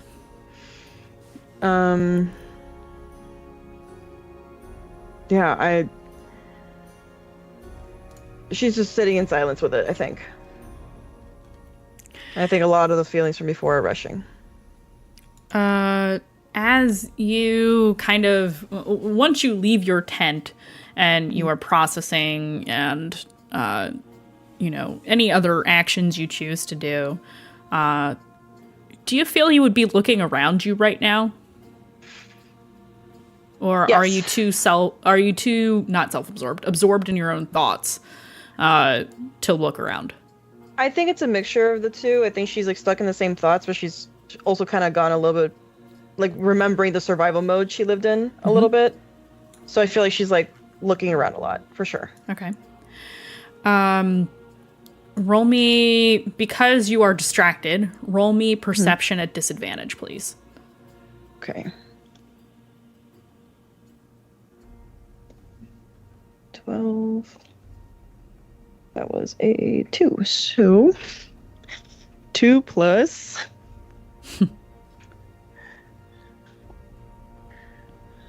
It reset. 1 second. I'm sorry. Yeah, 2 plus 3. So 5. You glance around, but you don't see anything of import, and continue on with any of the activities you choose to do this morning.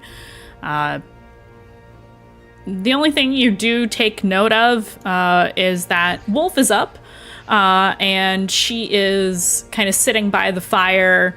Looks like she's making tea or coffee or something over the fire right now. That's really all you notice. Nothing else in particular.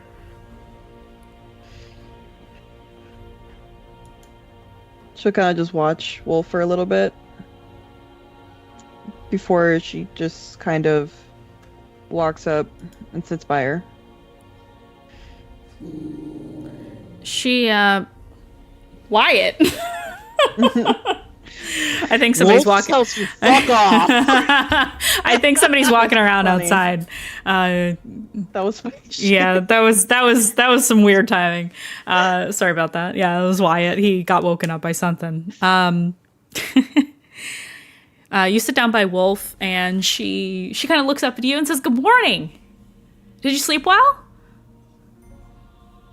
No, I slept though. Oh, well, at How least did you you got some sleep. Oh, I slept like a rock. Good. Nothing came through your mind from before. She thinks for a second. No, don't think so. I don't remember having any dreams or remembering anything. No difference from yesterday. It's lucky. Do you want some tea? It's not done quite yet, but She is like, her eyes, I feel like she would also kind of have like just dark circles almost from like, that you can just barely see through the mask. yeah. Yeah.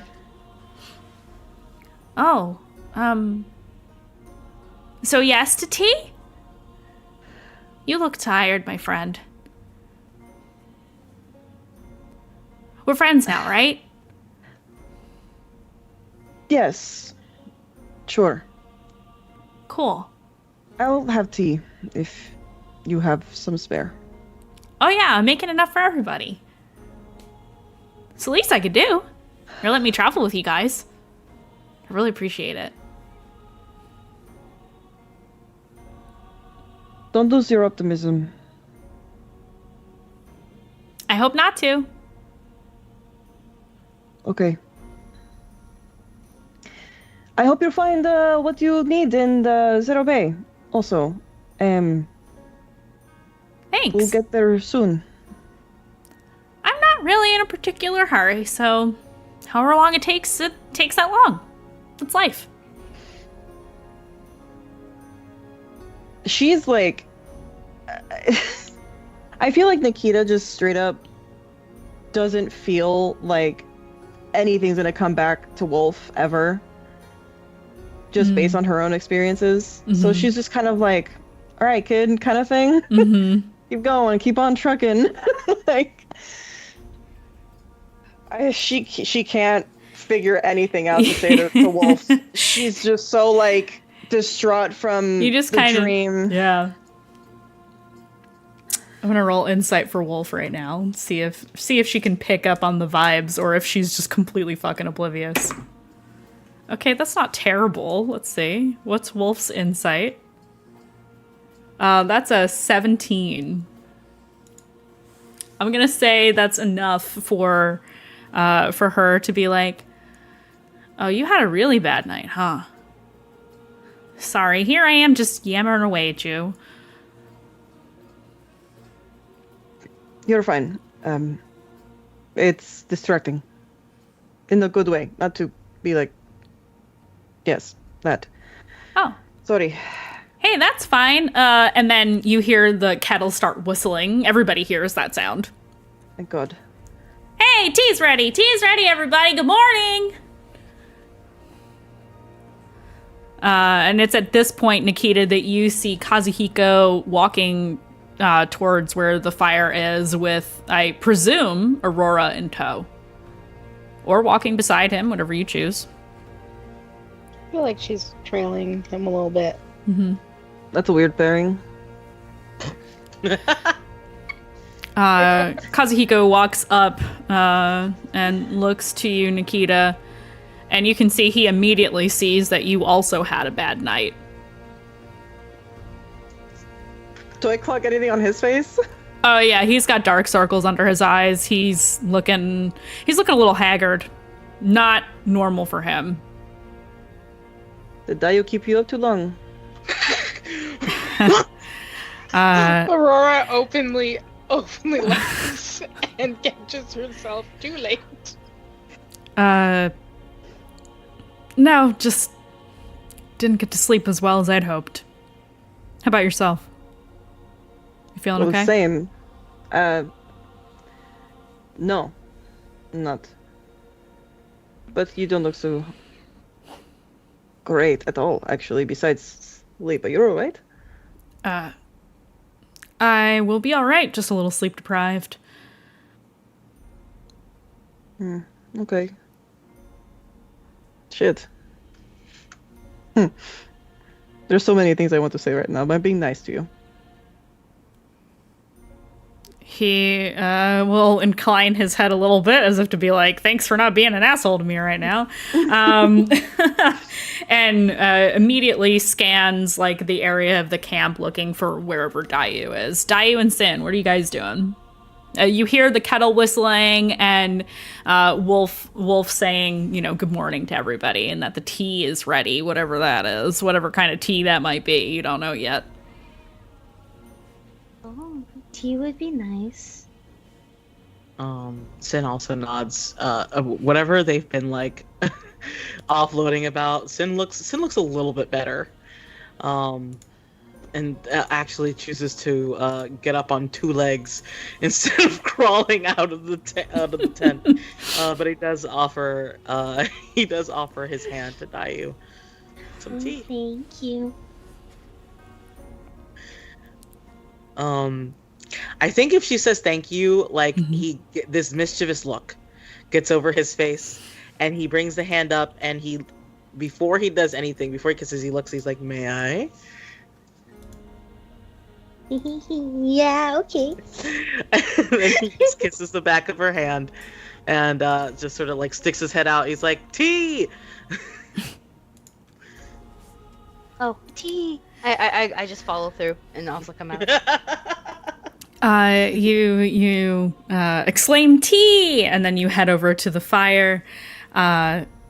And Wolf immediately, you can see Wolf is in the process of serving tea to everybody who's already in the fire area, anybody who doesn't refuse anyway. And you see like an azure blue liquid in the cups. Oh, yes. It's like that weird ionic tea. What is it, like butterfly, what is it? Sweet pea. What is this? Sweet, I think it's butterfly sweet pea. I think that's like exactly what it is. Yeah. Like butterfly. Yep, it looks just like that. I think that's what it's called. It's sweet something. And they're pouring into like these little cups that they have. They're all they all seem to be part of some kind of set, and many of them are chipped or cracked. in some way and seem to have been like repaired in some manner where you can still see the crack, but it's like sealed. And they look, well, I guess everything's kind of handmade in this universe, but they look like a little bit rudimentary, like they were made by hand. Hands out little tiny teacups to everybody, not with the handle, but like the ones that are just smooth on the sides, just like little ones. Hands them all out and pours like a little bit of tea for everybody. And they've leaned their staff up against the log that they were sitting on before, and when Dayu and Sin come up, immediately holds out 2 cups of this blue liquid to each of you and says, "Good morning." Good morning, Wolf. Good morning. You all look like you had a rough night, and I think this is gonna fix it. I really appreciate that. How bad does my night Nikita was look okay. right now? Sorry, 2 people were speaking at once. All right, I think that's Vic goes my first. apology. No, I think Dayu does, because I was starting a new conversation. Mine, Okay. I just say, I think I had a pretty good night actually.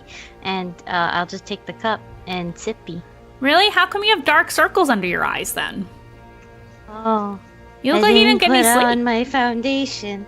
Oh. Don't look. What's foundation? Like the foundation of a house? They would have Foundation foundation. of the foundation for my face. I wear makeup.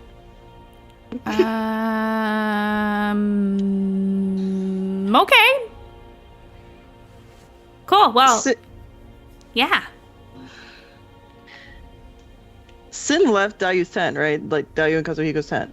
Mhm. I think while Nikita's taking a sip, she's gonna look at Kazuhiko and say, "Oh, Sin too." No wonder you didn't sleep. What is happening right now? Kazuhiko, like, his ears flatten? Huh? What did we do? They just I left think your tent. Yeah, I visited Dayu's tent this morning. I mean, Oh. we are allowed to visit each other, are we not? I thought this was the first time coming out all together. I thought you fucked. I literally talked to you about that like a week ago. Oh. I don't- Well, you'd like them. What? They're your friends. To be fair, you are That is pretty fair. close with Dayu. But I don't. And he like looks at he looks he's like he looks at Nikita. He looks Nikita up and down. He's like, "You're just grumpy because you didn't sleep well."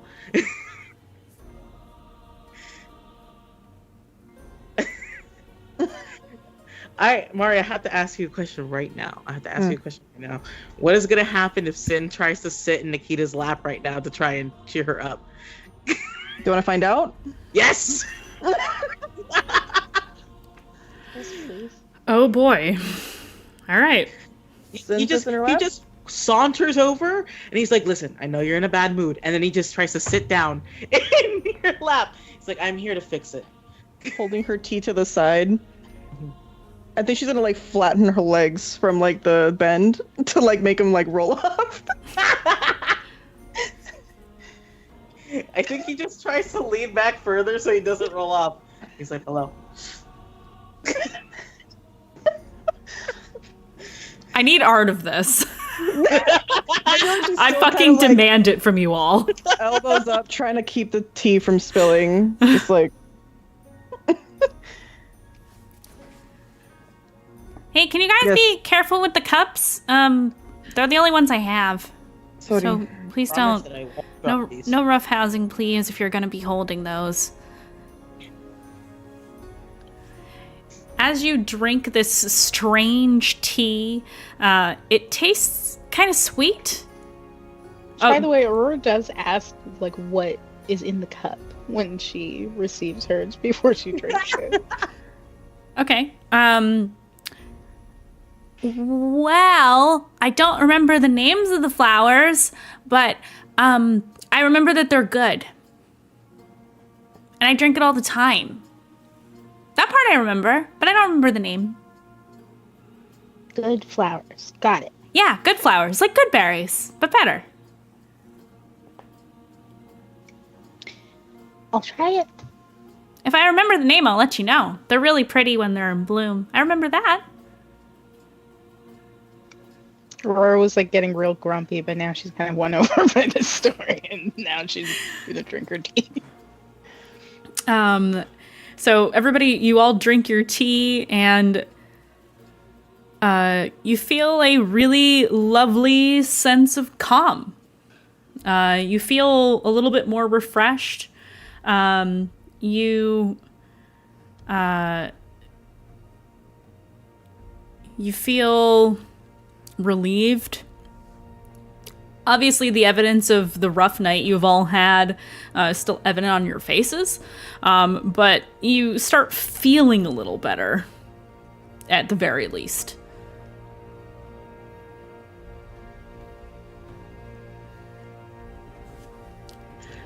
And she's drinking some as well. Sin does mutter to Nikita, like, if you want to talk about whatever happened, you know that I won't judge you. I know you won't. Mm-hmm. Thank you. Yeah. And if you want, I can help you brush your hair while we walk. She looks at her hair. She's like, it is bad, isn't it? It's not bad, it's just not usually how you do it. It's how I noticed over your eyes that maybe you might not have slept well. If you want to help me, sure. He just does like a and finishes sipping and makes sure to gently return the teacup after he's done and sort of almost let himself roll off of Nikita's lap this time.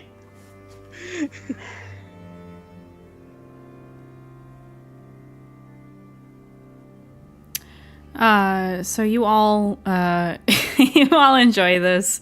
Wolf has some as well. And when everything is done, she collects all of your little cups from you and, does like a little bit of druid craft to manipulate some water to kind of rinse everything out, including the kettle, and kind of nestles everything. All the cups fit perfectly into this strange little kettle.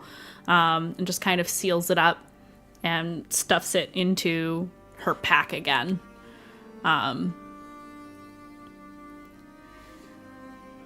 And kind of looks up at you all before you start getting ready to pack up camp and says,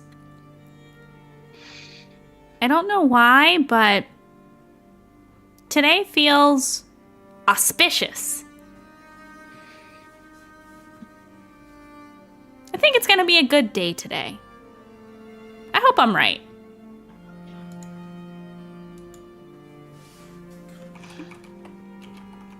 I feel it too. I think it is. I feel like my back hurts.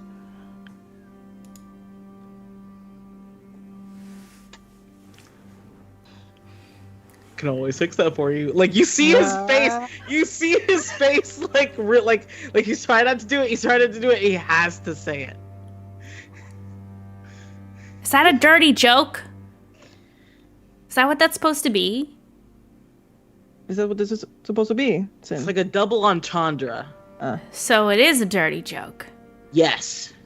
At least it wasn't a short joke this time. I mean, we're both pretty short. I'm shorter than you. Yeah. And I'm pretty sure I'm older than you, too. I mean, maybe? How old are you? Well, you wouldn't. Do you know how old? She thinks for a second. I'm gonna roll to see if she remembers how old she is. That is a 12 plus. I'm gonna do intelligence. 14. Ballpark? Pretty sure last I checked. 95. Mm-hmm. Hey, I remember my age. Yeah, good job. and like Look at Sin puts a that. hand up for a high five. Actually, puts a hand down for a low five. Oh, you're doing it again. That's funny. And like we'll put her hand out to take the low five. Just kind of on top of your I hand. wasn't doing it as a joke. I promise. I was like, oh, it might be easier. She smacks your hand in the low five, and in your palm is a flower. Just kind of. Boop. I made that. You know what that's called? Druidcraft. I remember that. Hey, that's pretty cool, right? My second favorite druid. That's really cool. Every time Wolf is like, I remember that, now you will clap. Proud of you, you know. See, look at that. Something worth celebrating. This tea's real good, right? I drink it every day. Yeah. It's amazing. Thank you so much for sharing with us. No problem. I'm gonna go clean up my pillow fort now. We're gonna get going soon, right? Yeah, I'll help strike camp. Awesome. And she swivels on her heels and marches off towards where her little blanket fort is and starts cracking it up. This is so During fucking that weird. conversation, Aurora has been looking at Kazuhiko and sending him a message, which is to say, hey, if you feel like you gotta tell me something, you should come up with a hand signal, and then I can send you a message, and you can reply. I'm not reading your mind, it's just a message. Wait, who did you say that to? Can you repeat yourself? Kazuhiko. What did you say to him again? Just that I just fucking blanked for a second there. I'm so sorry. it's okay. Just that if he wants to tell me something and he doesn't want to like say it out loud, then he should come up with a hand signal so that I can send him a message and then he can reply. But I'm not reading his mind. It's just a message. He listens to the message. You can see, like, you see this, and now you're, like, wondering if he's gonna do this every time you cast message to him, but his ears kind of perk like he's, like, where the fuck is that noise coming from every single time you cast? Well, obviously, when you're in the middle of a message conversation with him, he's not doing that, but the first time you cast it, he's just like, what the fuck? Oh. And he just kind of looks over at you and shrugs, like he has no fucking idea like what kind of hand signal he would make. He thinks about it for a second. And then he makes some kind of hand signal at you that he's like, does this work? Makes hand signal. I'm not going to tell you what it is because I don't know what it is. I don't know what to do with my hands. You don't have to. But he does. He does make like a little hand signal at you. Perfect. So we'll respond with a subtle thumbs up, but it's not that subtle. He nods at you. Dayu, with your incredible passive perception, you completely notice this interaction happening. You guys are doing your thing. You're doing your thing. Your ears, whatever, the hand signals, all that stuff. Mm-hmm. I'm like looking. At first I try not to pay attention because like, oh no, it's a conversation. I even maybe put my ears down, and then the ear goes like up because I can't help it. It's not even that I want to pay attention. It's if someone like is like mumbling in your vicinity and then you hear horse cock, you're gonna hear a horse cock and then you're gonna pay attention. You know what I mean? So that's what's happening. And so Dayu's little ear is up. She even fucking moves away to try and not hear it, but she's paying attention. She like hears this whole damn conversation. But and then it was a message. Well, not the whole conversation. I think Kazu is talking out loud. Mm-mm. He didn't actually respond. His ears did a thing. He didn't respond to the message. So then I'm just listening. I'm just seeing it. Although, actually, technically, when you cast the message spell, there is a verbal component, but you're like whispering into your hands like this. You know, it's not like it would be very easy, even with your passive perception, to hear something like that. But you 100% catch like them like exchanging looks and like making hand signs at each other, and you're like, what does that mean? It's so nice to see you're getting along. Who do you say that to? Who are you saying that to? I'm assuming it's Kazu. His ears kind of perk in your direction, and he turns to match the direction of his ears. What?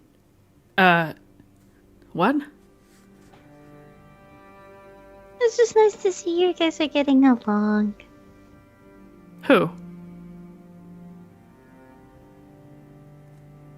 You Oh, Aurora. and Aurora. Yeah. Who else?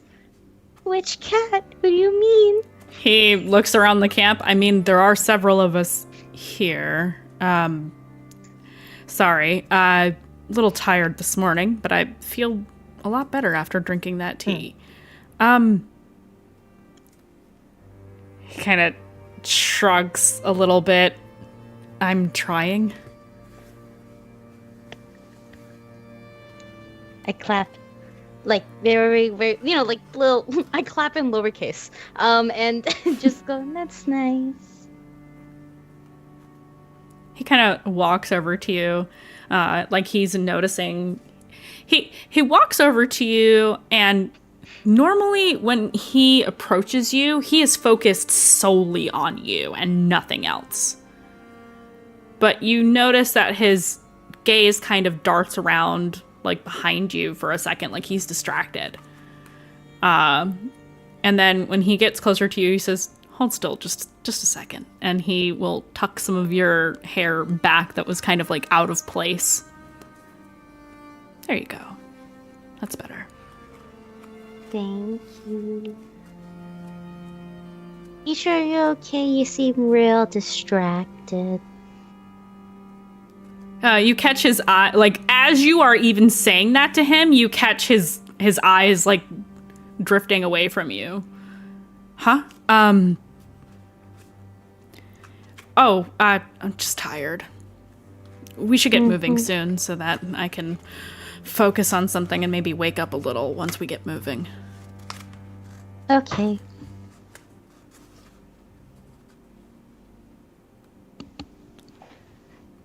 Nah, sorry. Don't worry about the tent. I'll take care of it. Okay. I'll go help brush Nikita's hair. Sensei, raiding with a party of 71 sweet beans. Welcome in, everybody. Hello. Welcome in. Oh, double raid. Oh my gosh. Hey, Lord Gasimba. Hey, Uncle Fuzz. What's up, everybody? Oh my goodness. Hello. Good evening, everybody. For those of you who don't know who I am already, although I'm familiar with quite a lot of you, I am Mandy, or the Mandy, as you can find me all over the internet. I'm a professional GM. I write for TTRPGs. I do the things and the stuff, and I am a regular cast member over on the Magi RPG channel as well. Welcome in, Sensei. Hope you had a wonderful stream. Same to you, Jay, Lord Gasimba. Good to see everybody in chat tonight. We are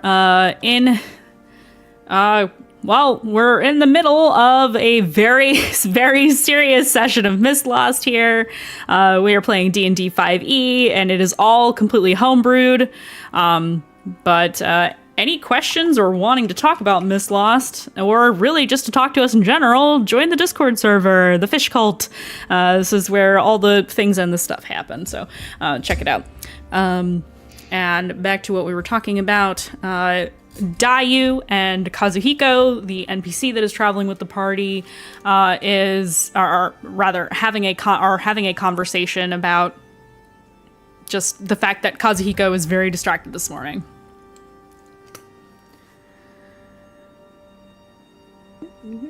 Okay, you go. Do your tent stuff. I'm gonna go help brush Nikita's hair. All right. Have fun with that. And he'll give you a I will. He'll give you a quick kiss on the forehead and walk over to where your tent is and start taking everything down. So Now, who the fuck was behind me though? Because like I know it's new for him, it's not new for me. yeah, you look around. Jennifer. Not Jennifer. You look around to where he was looking while he was distracted in the middle of you talking to him, and you see there is a single spirit standing alone in the middle of the field, just kind of looking up at the sky.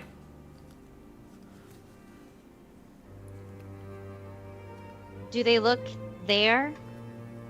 Because not a lot of spirits are actually there, like, you know, Kinda. consciously. Kinda there, not really. You see another one a little further off to the west that is just kind of wandering. And as you keep scanning the horizon, you start becoming aware of more spirits out here. It's all too common out here in Southmore that there are just spirits wandering the wastes.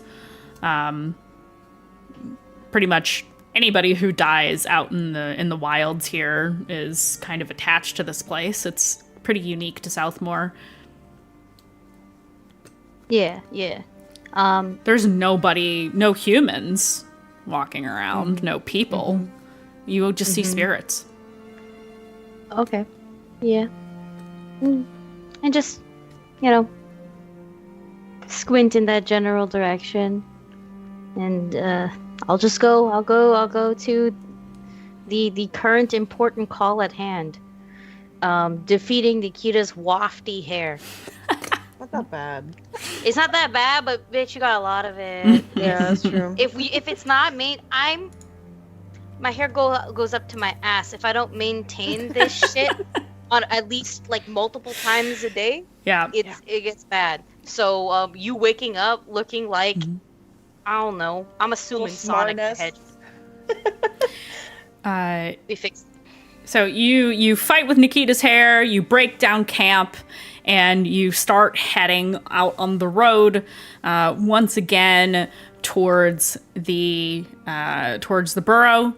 And at long last, you come across this main highway, for lack of a better term, this main road that has been built out that you know runs from Sarah Bay City all the way to Hallowgate Necropolis, and that crossing this road and traveling for a few more hours, you will reach the burrow. And as you step up onto the road here, you can see some of it. There's evidence of where an attempt at cobblestone was made, and fairly quickly it was taken over by nature in the form of muck and mire, much like the rest of Southmore, where the ground seems to be taking over everything. And Wolf kind of hops up onto this road because there's like a little incline. The road is raised up above the rest of the surrounding field a little bit, kind of built up by whomever built this place. And Wolf hops up and stands on a section that still is showing some cobblestone and kind of looks around. This is it, right? The road? I assume so.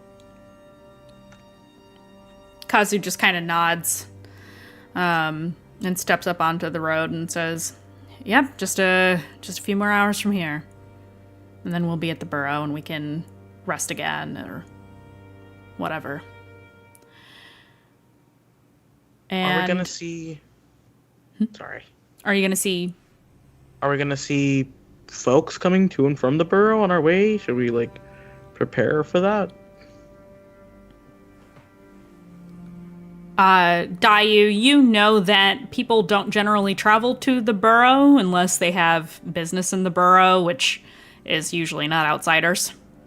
It's usually fox den hunters or people who live in the burrow. They don't get a lot of outsiders. We don't normally get a lot of visitors that aren't clansmen or merchants, so probably not. But I mean, I made myself look a little bit better today, so I mean, there's that.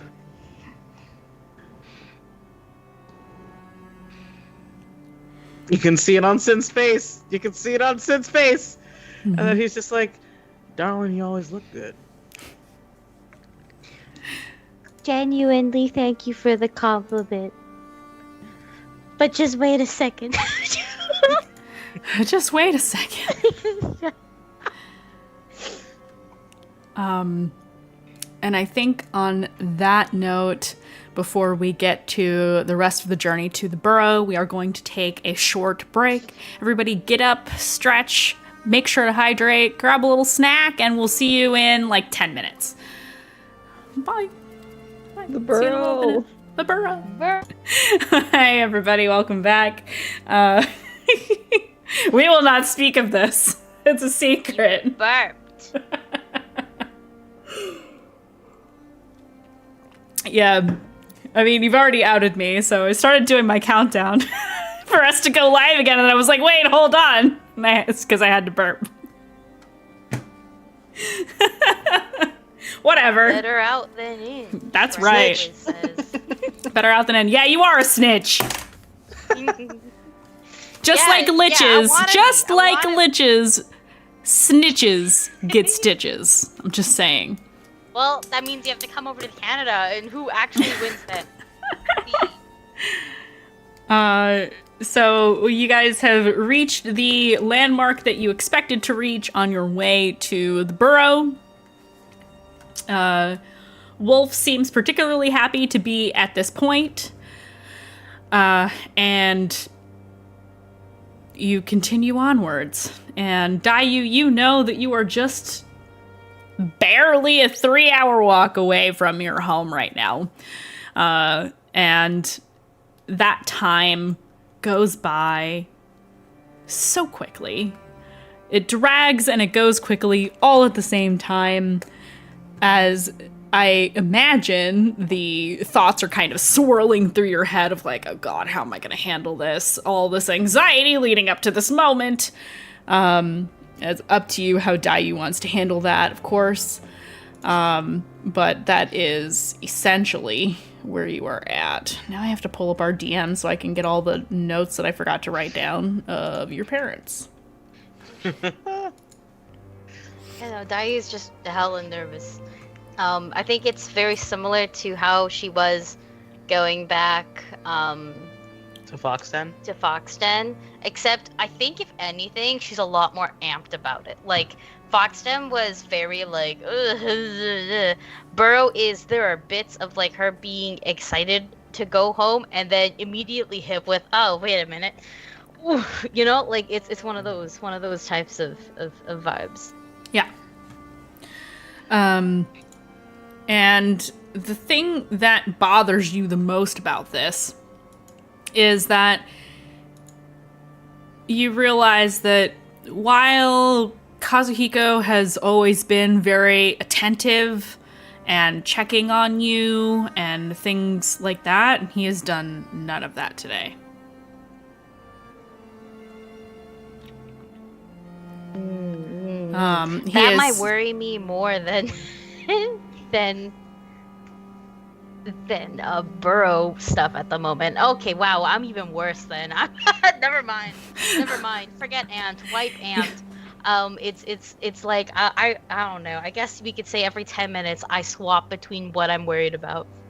And it's not as though he is out of your view. He is leading the party onwards, keeping an eye out. Or you assume he is. Because I could easily take over. Where we are where I live. Mm-hmm. You know, like, so it's one of those feelings. So I think I'm just. Yeah, this is familiar territory for both of you, so it's a little weird that he's just still taking point, marching forward. He's not really talking to anybody today. I would like to roll an insight on this entire Yeah, feel free. bullshit going on. Anybody who would like to roll insight on this may roll insight. Am I allowed to roll insight? Yeah, absolutely. His charisma sucks ass. He's not deceptive. 18. I'll roll. Oh. He's not deceptive. Rolls really well.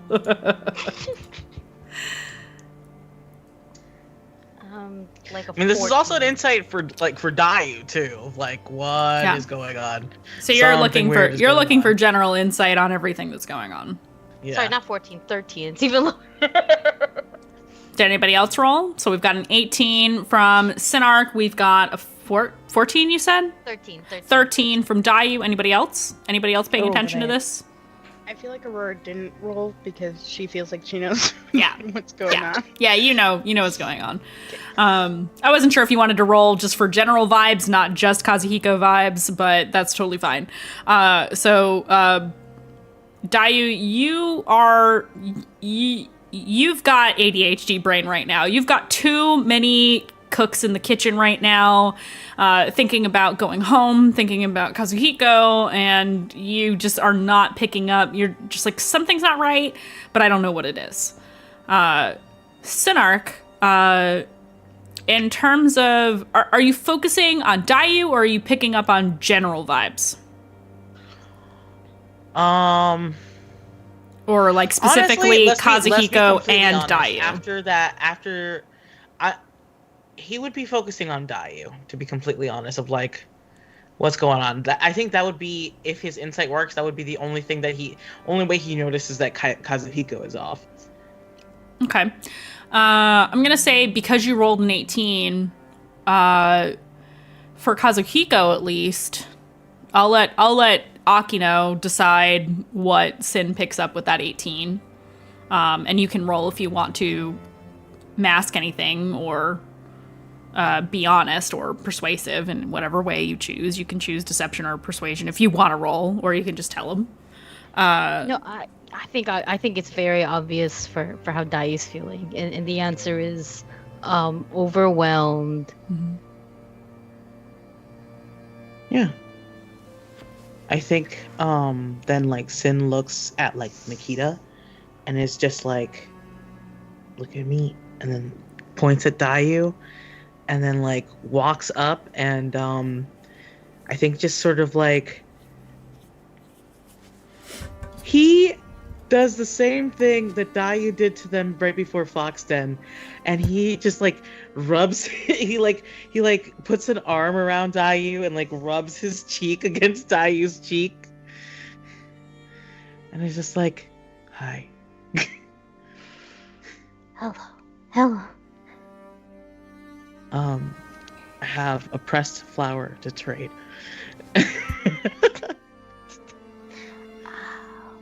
Pressed flower. I don't know what I have to trade, but I'm sure I have so many things. Perhaps I am a hoarder. Maybe, do you perhaps maybe have worries about a certain foxman to trade? Yeah.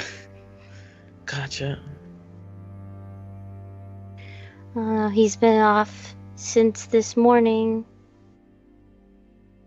But I also woke him up, and I didn't wake him up. He woke up. Or did I wake him up? I don't remember. A lot of stuff happened this morning, and then he looks over his shoulder, and then this time he catches sight with like Aurora of like, please come join me. Come this way. Yeah, like he had looked at Nikita and Aurora to be like, come join me. He didn't say anything, but he's like, Yeah, Aurora knows what that means. She'll come over and join the huddle. yeah. We gotta make sure that you also like smell like us, because otherwise, how are they gonna know that we're your friends? Oh my god, you're right. I didn't send anyone. I mean, I sent it one specific person.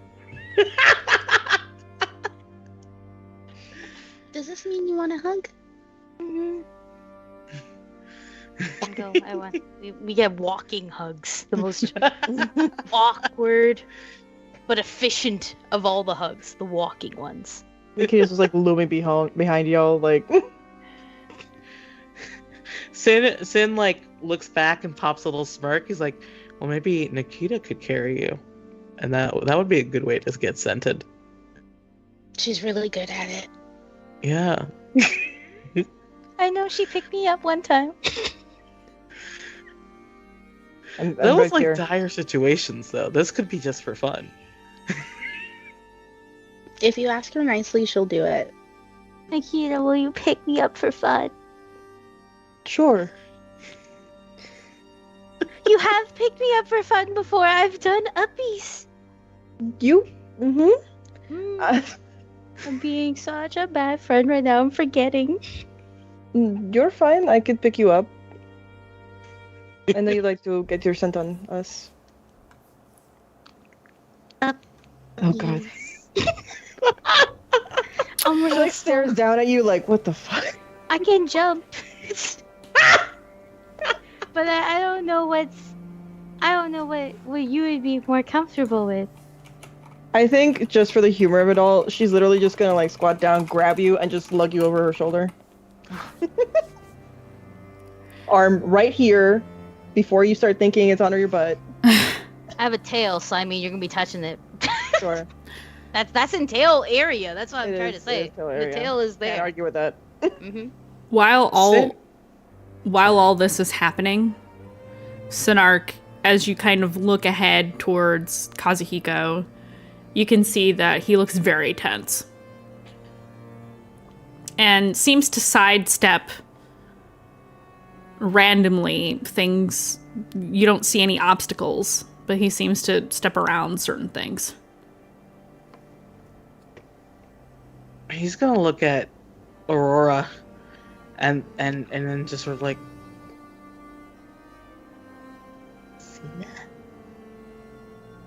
like he mouths it because he knows that fucking that fucking Dayu is super ears. Mm-hmm. You get the shrug head shake back as if she doesn't know what you're talking about. And he's just like, I'm gonna go bother Kazuhiko! And then he calls that out so Kazuhiko can hear it, and he just starts like jauntily like rushing up.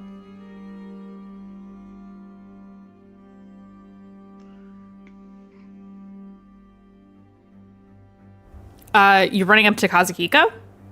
Yes, he yells out, I'm gonna go bother Kazuhiko, and then starts jauntily running up behind him. You see the ears kind of perk when he hears his name, and he kind of looks over his shoulder. And What do you need? Sinark, I'm here to make sure that your day is chaotic, but in Thieves' Cant, that he has taught Kazuhiko. He asks. He says, danger, distraction. Like he's asking the question if it's dangerous, and is that why he's distracted? He will. You're doing the hand signals for Thieves' Cant? Yes. He signals back to you, kind of like the equivalent of not now. He nods, and he's just like, look at that grumpy face, but the return hand signal is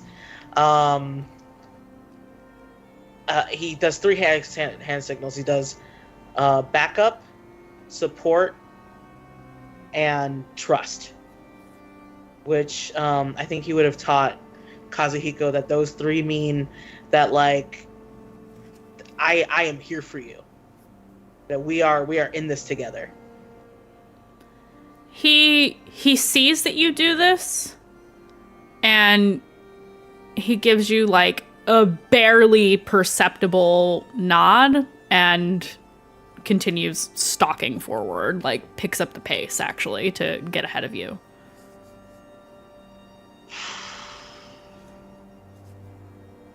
just watches his back and just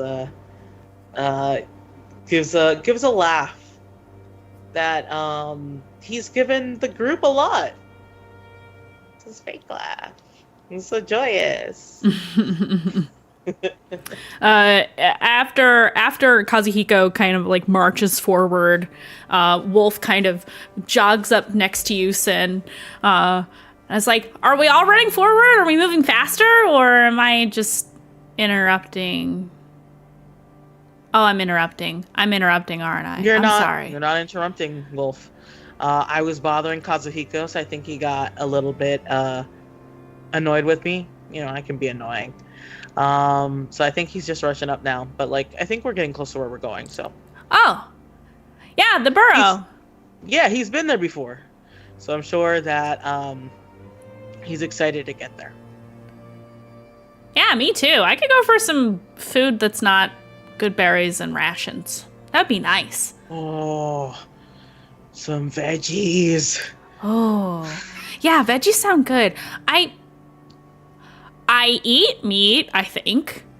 But I like veggies the most. They're my favorite. I eat meat too, but like, man, I have missed a good roasted carrot. Are you assuming that we have veggies because I'm a bunny? Yeah, Wolf picks up on that and goes, "Is that a bunny joke? You make a lot of jokes." You're funny. It's not technically a joke. I really am hoping that they have roasted carrots. I mean, isn't the burrow like a farming community? So probably. That's what Kazuhiko told us. Pretty much. We do farming. I wonder if there's lots of druids there. Maybe I can help them grow stuff. Maybe if I don't find what I need in Cerro Bay City, I can just go back to the burrow and help. I can grow stuff with the bunnies. That sounds like a nice way to spend my life. You know, we have more shifters than just bunnies. Wait, really? Yeah. Like what? We're kind of a majority, like a prey community, but kind of any animal that burrows, you can find us there. Got some badgers, you know? We got some. How come there's no wolves in the and no foxes in the burrow? Ugh, can't talk. I mean, there probably Foxes burrow? I mean, it's probably a lot more now. Historically, we don't get along, so. Oh. No, it's okay. But you like Kazuhiko, and he's a fox. I do, yeah. He's my boyfriend now. I never told you he's my boyfriend, guys. Wow. Your boyfriend's... Aki is squirming on top of Nikita's shoulder. Yep, that's what I was literally gonna say. I was like, this is all happening while she's on my shoulder. Yep. Yeah, I'm like raising my hands and shit. So, you're like laying on top of her shoulder, like she's hoisted you over her shoulder, or you're Literally sitting on her shoulder? No, like literally over my shoulder, like potato sack. All right, I figured. Or like how Shrek carried Fiona after they rescued her. Okay. Yes. All right. With the Shrek references, I feel like we need Shrek emotes at this point. God for fuck's damn sake. it. Shrek, bro. As this, all the PCs. no. Yes. So this is happening, and Wolf is just kind of like neck completely craned up to like look at you because she's short, especially compared to Nikita, and you are up on Nikita's shoulder. So she's just like, yeah. Is it weird to say that your boyfriend's he's a handsome guy? I'm not like gonna hit on him or anything, but you know, I got eyes. Mm-hmm. You should try. It's fun. What? Hitting on him? Yeah, he goes pretty red. Though I don't think right now is a good idea. I'm not really like the flirting type. Like I can appreciate, you know, the finer things in life, pretty things, nice things, but yeah, not really my style. Hey. Cool. Get that. Cool. This is awkward. I'm talking too much. How much No. longer till we get to Foxton? I mean, the borough? The DM is confused. It's okay. It's okay. I get Jennifer confused all the The time. DM is tired. It's The DM has had a very long day. maybe like an hour and a half. I don't know. The passage of time. You're right. So I'm just gonna, whatever you say is correct. And you can actually see the beginnings of like where the defenses are, which are not nearly as sophisticated as the Foxden area. If I see that, I will tap Nikita to let me down because I think that's the of course. last thing they want to see. Yes. And she just like puts you down, just like adjust your hair a little bit. thank Just- you. But yeah, just So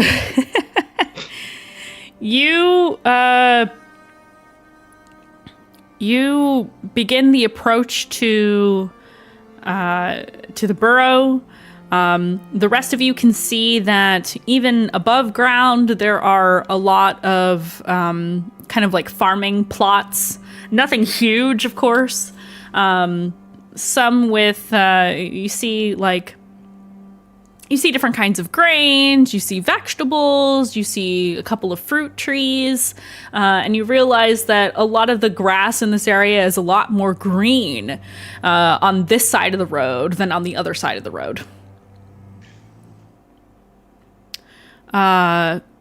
The weather today, I should mention, is very pleasant compared to usual. A little humid, but other than that, it's actually really nice and breezy. You are getting closer and closer to the coast because the burrow is actually not that terribly far from the eastern coast of Southmoor, overlooking the Hracketh Sea.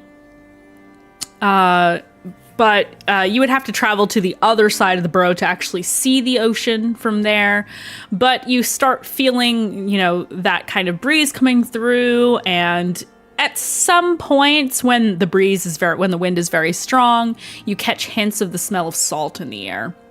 As you get closer, you start seeing evidence of well-worn, often walked pathways leading in the direction that you are walking. And here is where Kazuhiko kind of slows down, as if remembering even that the rest of you fucking exist, and kind of like slows down a little bit to end up in step with Dayu. And he looks over at you. Are you ready? yeah. Yes. Would you like for me to... And his eyes are definitely not focused on you. He's looking around. Would you like for me to go ahead and talk to them first? Would that make things easier for you? Or do you want to just head first? No, I think just... Let's just go, rip the Band-Aid off. Kind of. I still don't know what a Band-Aid is, but whatever you say. You know how we bandage your wounds sometimes? Yeah. Think of it like a really, really small strip. Okay. And it just sticks to your skin. It doesn't need to go around. Oh. Okay. Mm-hmm. And it hurts when you take it off because it's sticky.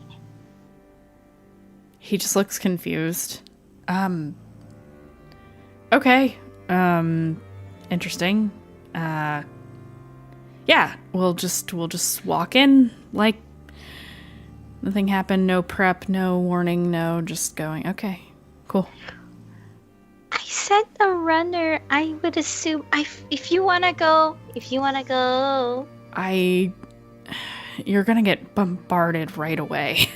I was gonna get bombarded anyways. They built a fucking statue. And he just kind of nods. Yeah, they did. You've got us here too. We can help form a blockade. Yeah. That was not a let's joke. just- That was not a blockade joke. I really above the table. I need you to know this. I wasn't taking it as that, but Okay, good. now I I'm saw- questioning. Listen, I saw Aki. I was like, Yeah, you saw me. I'm here. So you continue down the path and you start seeing different shifters out working in the fields, and they don't really seem to pay you very much mind, but they do see, like, the closer you get, the more you start getting noticed. Or rather, I should say the group gets noticed, because you are a wide variety of different types of people, different lineages and such. You're dressed like adventurers, and amidst the ranks of what looks like a very strong adventuring party, because you've got swords and fire hair and things of that nature, which is not a normal thing to see out here in the sticks, quite literally, is a rabbit shifter and Lord Kazuhiko Redfang. And people begin to stop what they're doing to take notice of this group, because you guys aren't exactly subtle. And it's not like people are recognizing you, Dayu, but you can tell that people are paying attention to the group. And then you reach the kind of outer sanctum area to the entrance of the burrow. There are people milling about, all manner of all manner of people, not just shifters. You see rabbit shifters, you see people who have kind of like darker patches of fur, like on the backs of their necks and their arms and such, and have like longer claws, almost like they look kind of like moles, a little bit. You see some shifters that look almost mouse-like. And you see a lavender-skinned tiefling with kind of like a horns that look like a crescent moon. Pretty symmetrical, in fact. And in the middle of this entryway to the burrow is not a huge statue, but a large cylindrical dais, maybe about 2 or 3 feet. I'll say 3 feet up the dais, and then standing atop this dais area is a statue of 2 young, feminine rabbit shifters who look exactly like Dayu. And they are standing back to back and holding hands. There is a plaque at the base of the statue, and you can see that there are offerings all over the statue. Coins and little gifts and flowers and notes and all manner of things. And the plaque reads... Hold, please. The encounter is loading. The plaque says... Forgive me, I should have pulled this up. This is what I get for having things written down instead of in my digital notes.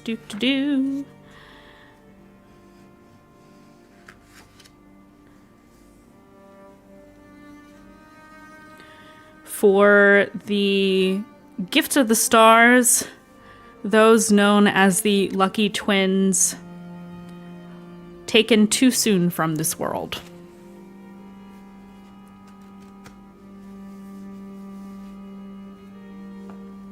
There are remnants of mostly melted candles. Some are refreshed and renewed and have flames still burning. There are some bottles of various, kinds of alcohol kind of just sitting at the base. Really just any manner of offering that people might leave. It looks religious in a way.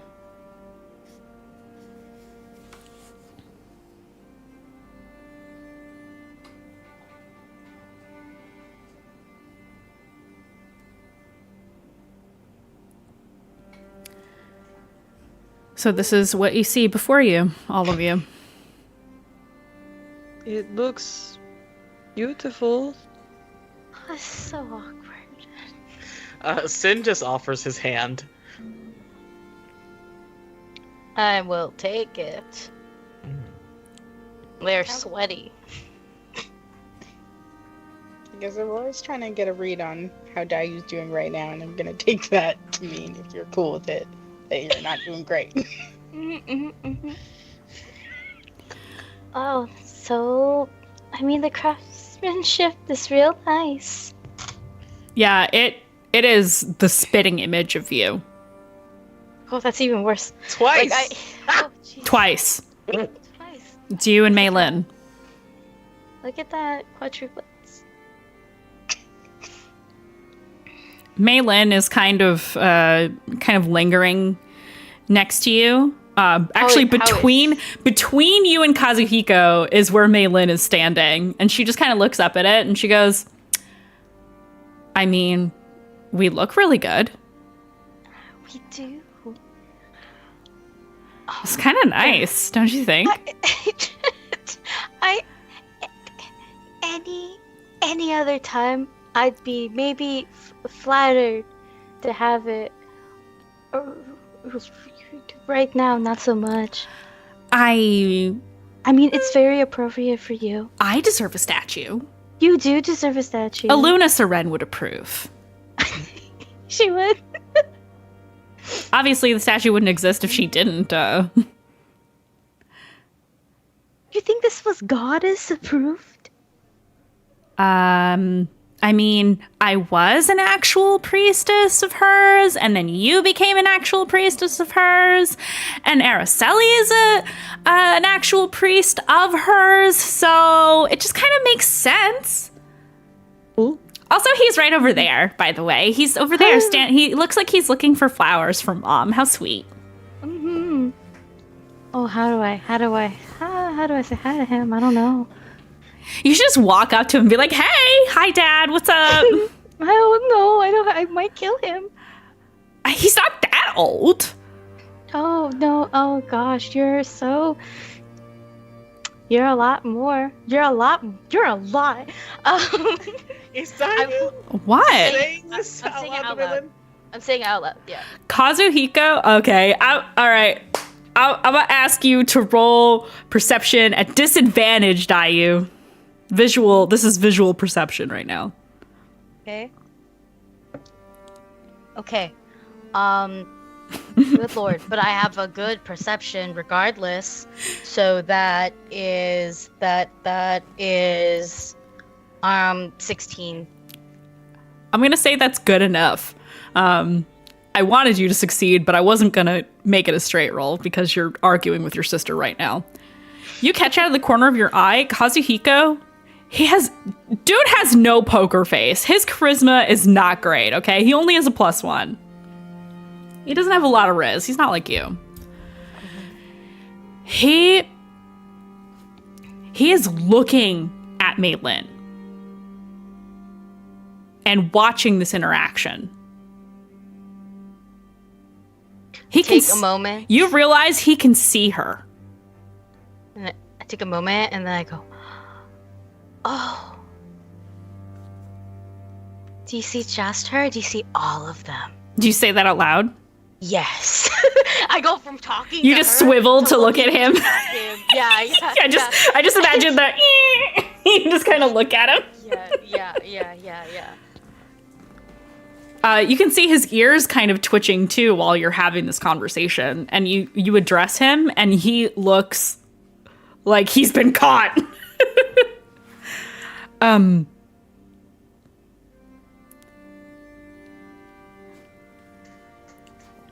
What are you talking about?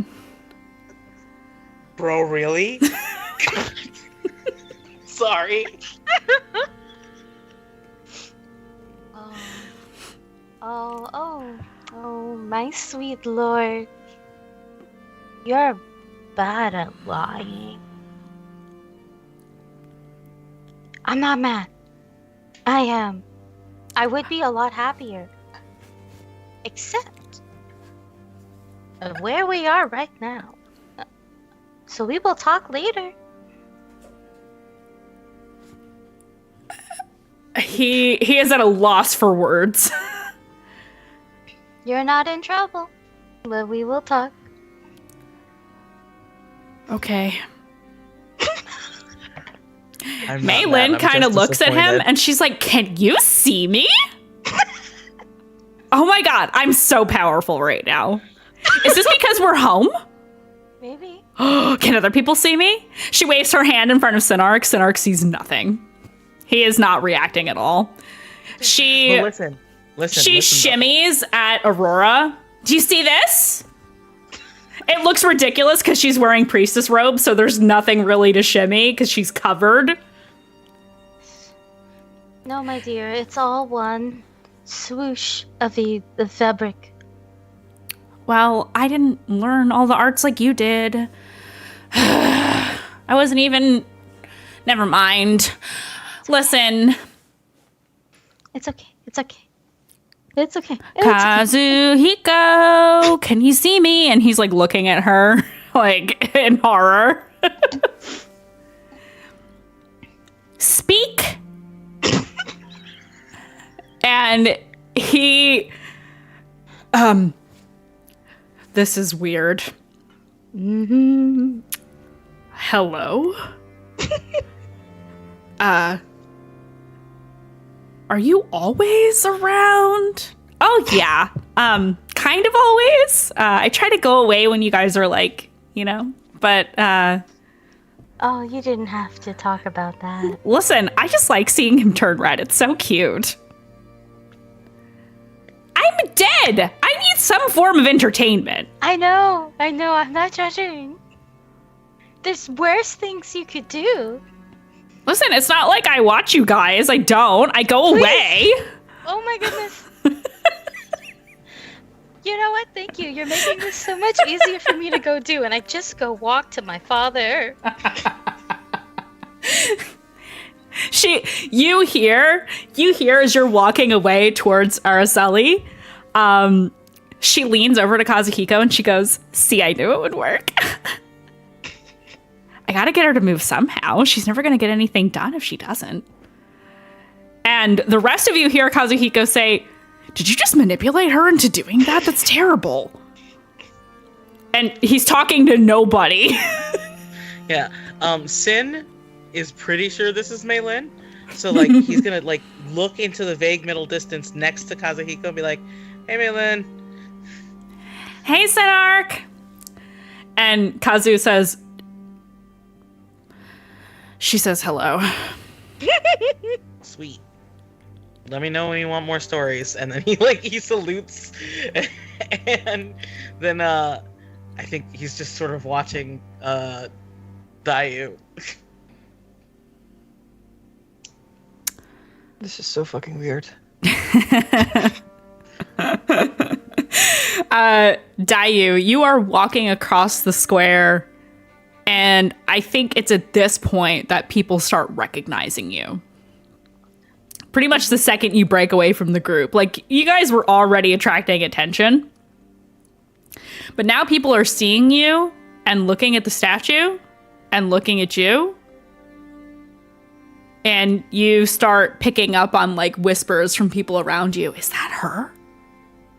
She looks just like..." And they're just, all the whispering around you. You walk up to the flower stand where one of your fathers is standing. You see this lavender-skinned tiefling wearing kind of cleric-like robes, perfect crescent moon horns, freckles, long white hair that's pulled up into a bun, and he is contemplating different kinds of flowers. He looks to be in the middle of some shopping.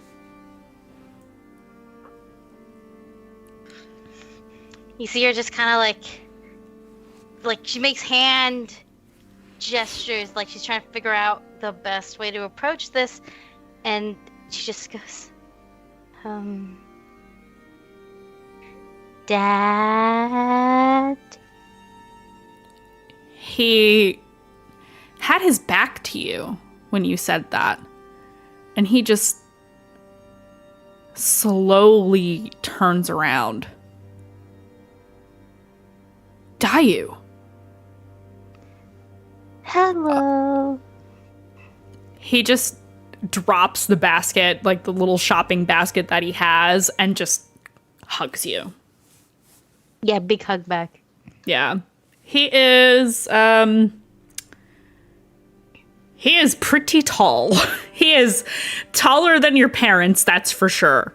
And he just hugs you close, like just kind of smushes you into his chest. Your face presses against his holy symbol of Aluna Seren, and just kind of smoosh as he just bear hugs you. This big tiefling man, just hug.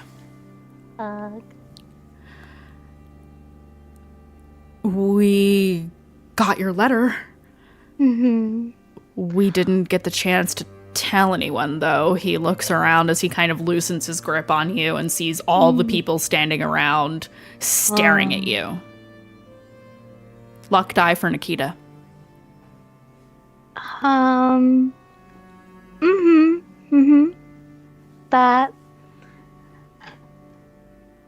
That makes sense.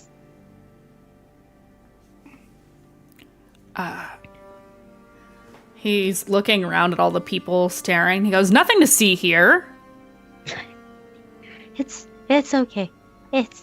I assumed that this would happen. Are you alone? Are you here by yourself? No. I have and I just point to the group. I have friends. Oh, Lord Redfang is here. Yes. Huh. Okay. Mm-hmm. He motions at the party, like, "Come on. Let's go have some lunch." Send rockets over. You all exchange pleasantries and introductions. He introduces himself as Araceli, priest of Aluna Seren. And Dai's dad. Ta-da! Nice to meet you all. Let's get away from all the gossips. And then we can talk properly. Sin does call himself the fastest hands in Okurai. I was waiting for it. I was fucking waiting for it. Woo, buddy! Alright, yeah. So you introduce yourself in that way. Everybody else introduces themselves. He doesn't really ask too many questions because he seems more concerned about getting Dayu out of the line of fire of all the fucking gossipy people who are gathering around.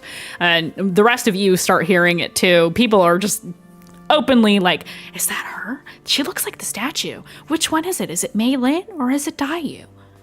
What if they're actually alive? Are they both alive? What's happening?" Like holding my ears down because I'm a pit. Look, okay, like lots of gossiping plus the voices. Like I just gotta pick one. Yeah, he just kind of like, drapes an arm. Your father just kind of drapes an arm over your shoulders, and starts guiding you in a direction. And his tail kind of flicks out behind him, and he says, "The rest of you follow us." And lead you to where your family lives. And that is where we will stop for tonight. Oh boy. Let's jump into confessionals before I get sidetracked. Up first is Nikita.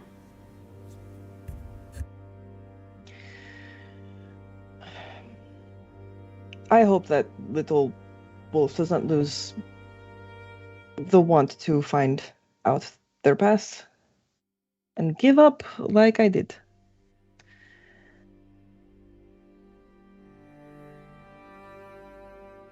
Though my dreams don't seem to give a shit about what I want.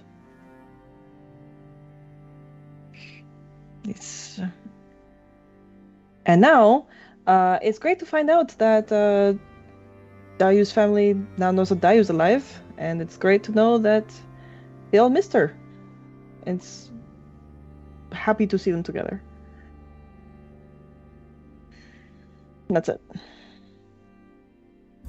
Okay, moving on to Sinark.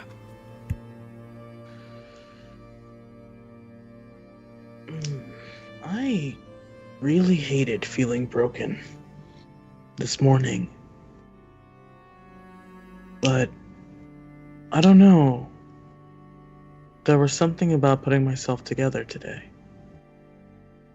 I was helping everyone else, but it was for me.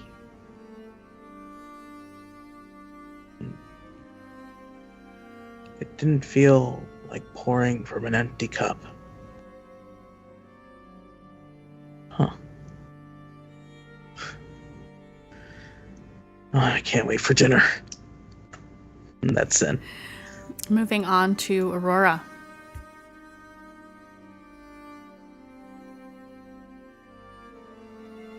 I don't really get why he would not want to tell Dayu about it when he's so bad at keeping secrets. It's like, I thought it was going to be really hard to have to keep it in, but he's already kind of talking about it. So it probably won't be that hard. I hope he can be helpful to her here. Seems like it's gonna be a lot seeing all of her family again. I can't help but be a little bit jealous. And that's Aurora. Moving on to Dayu.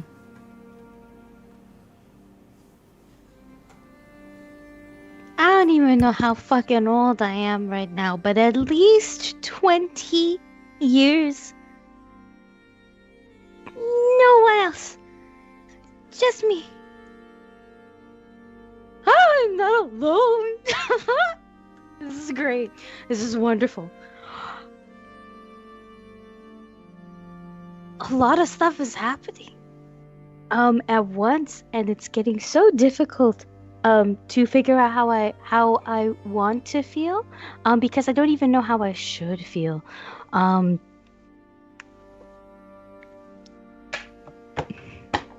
also got an audience. Again, 20 years. Maybe it's all for a full circle. Maybe the suffering I'm supposed to feel is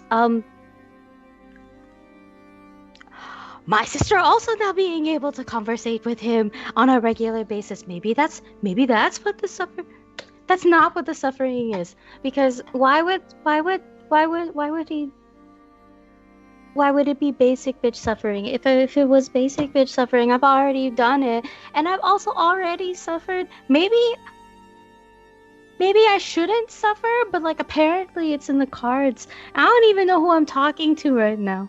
It feels like there's at least 31 of you here, but like it's a small audience, big audience. I don't know, but isn't this shit kind of weird, y'all? Oh my god, even my vocabulary is leaving me. I should go. That's it. That's the whole thing. All right. Congrats. The viewers are all ghosts. Yes, I was just going to say, spoiler alert, everybody in chat is a ghost. It is established. All the ghosts that we see in the show are actually members of the chat. With that being said, thank you to my lovely players for being here and allowing me to put you through so much emotional torture this episode. It's only downhill from here.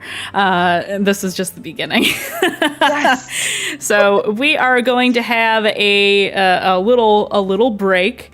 I believe I'm really bad at this. I believe we have the next 2 weeks off.